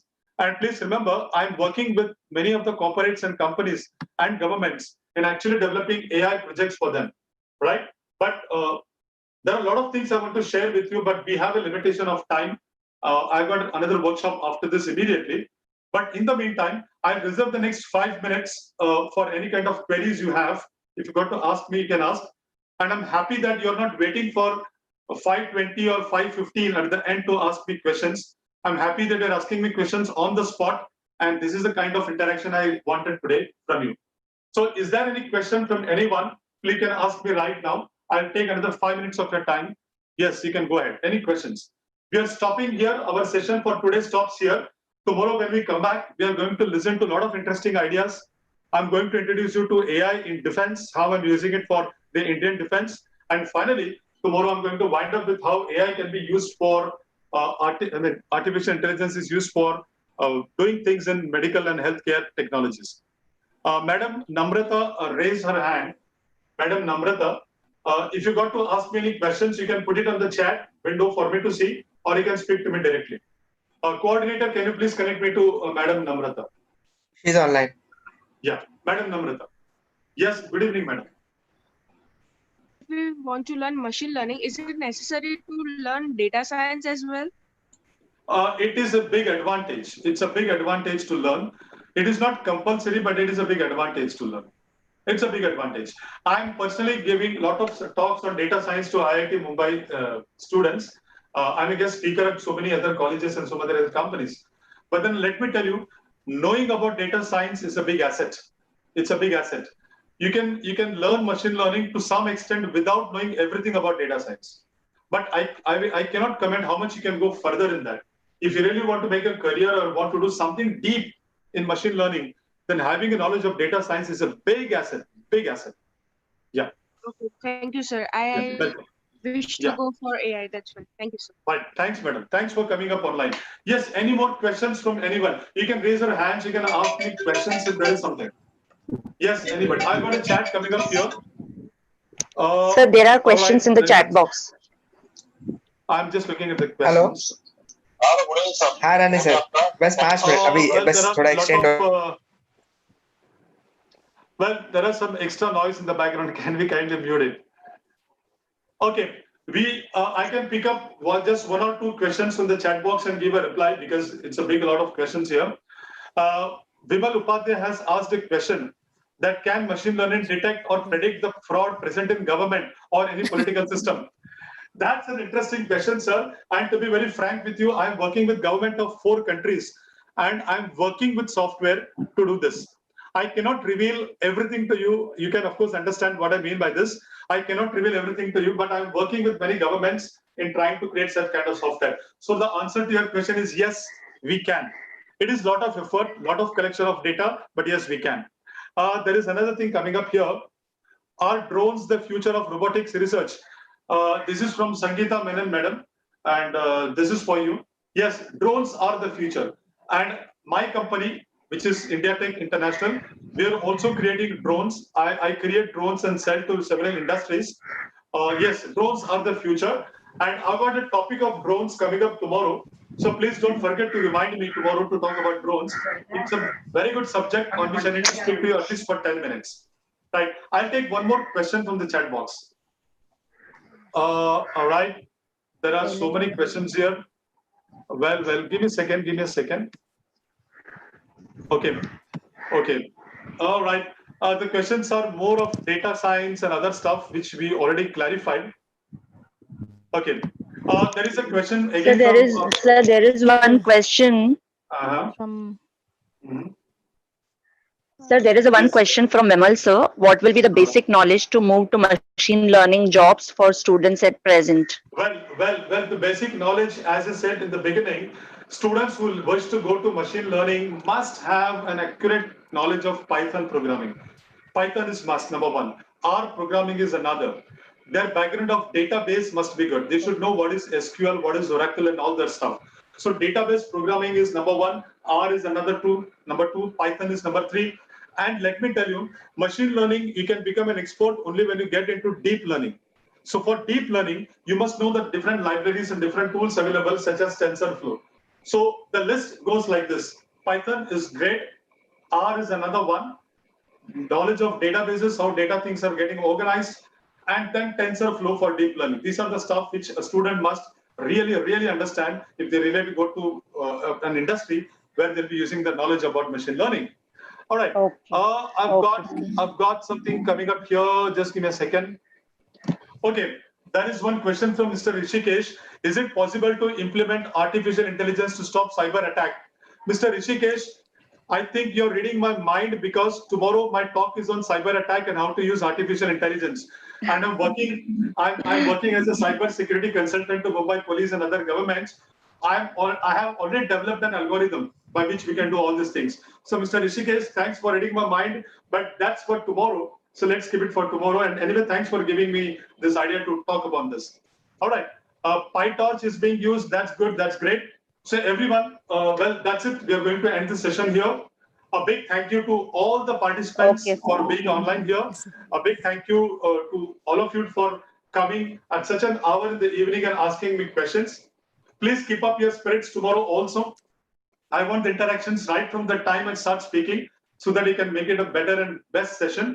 Do not reserve your answers for the end of the session. It takes time for us to end the session, right? So please keep asking me questions right from the time I start talking. And I've got a lot of interesting things to cover tomorrow. And whatever I'm going to speak tomorrow, I'm personally working on all those things. I can show you the code, I can show you the project, I can show everything to you because I'm personally working on that. I take one last query from Madam Purnima, who has just raised her hands. Madam Purnima Bangale, you have just raised your hands. Can you please ask me what is your query? Let me check your chat if it is available. Madam Purnima, just hold on for a second. Well, She's online. She's online? Yes, sir. Madam, Just now. She's online. Hello, sir. Yes, madam. Good evening. Hello. Good evening, sir. Sir, can you guide us on natural language processing in the regional language of India?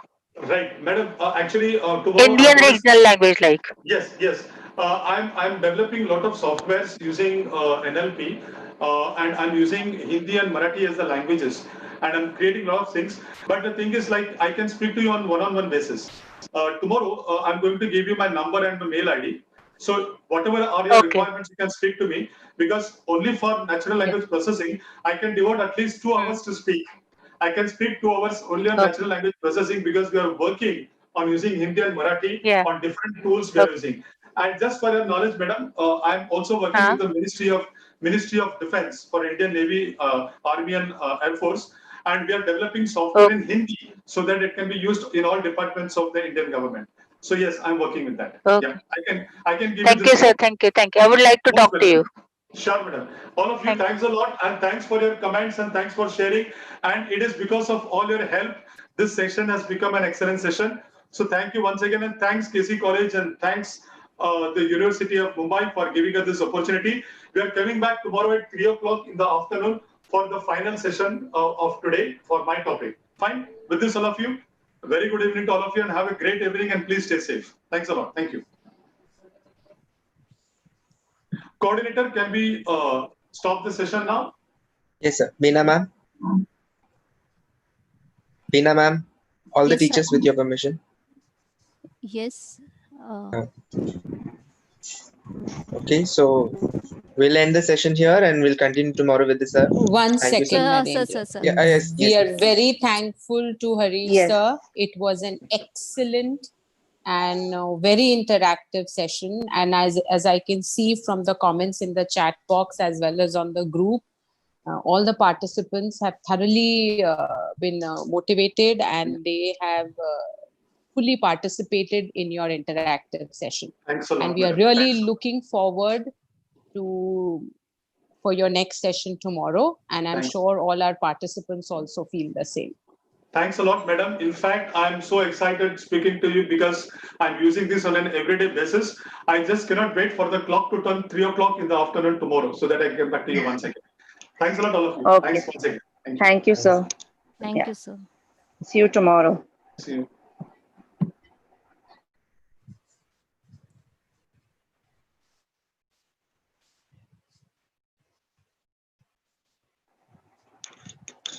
Naren, sir.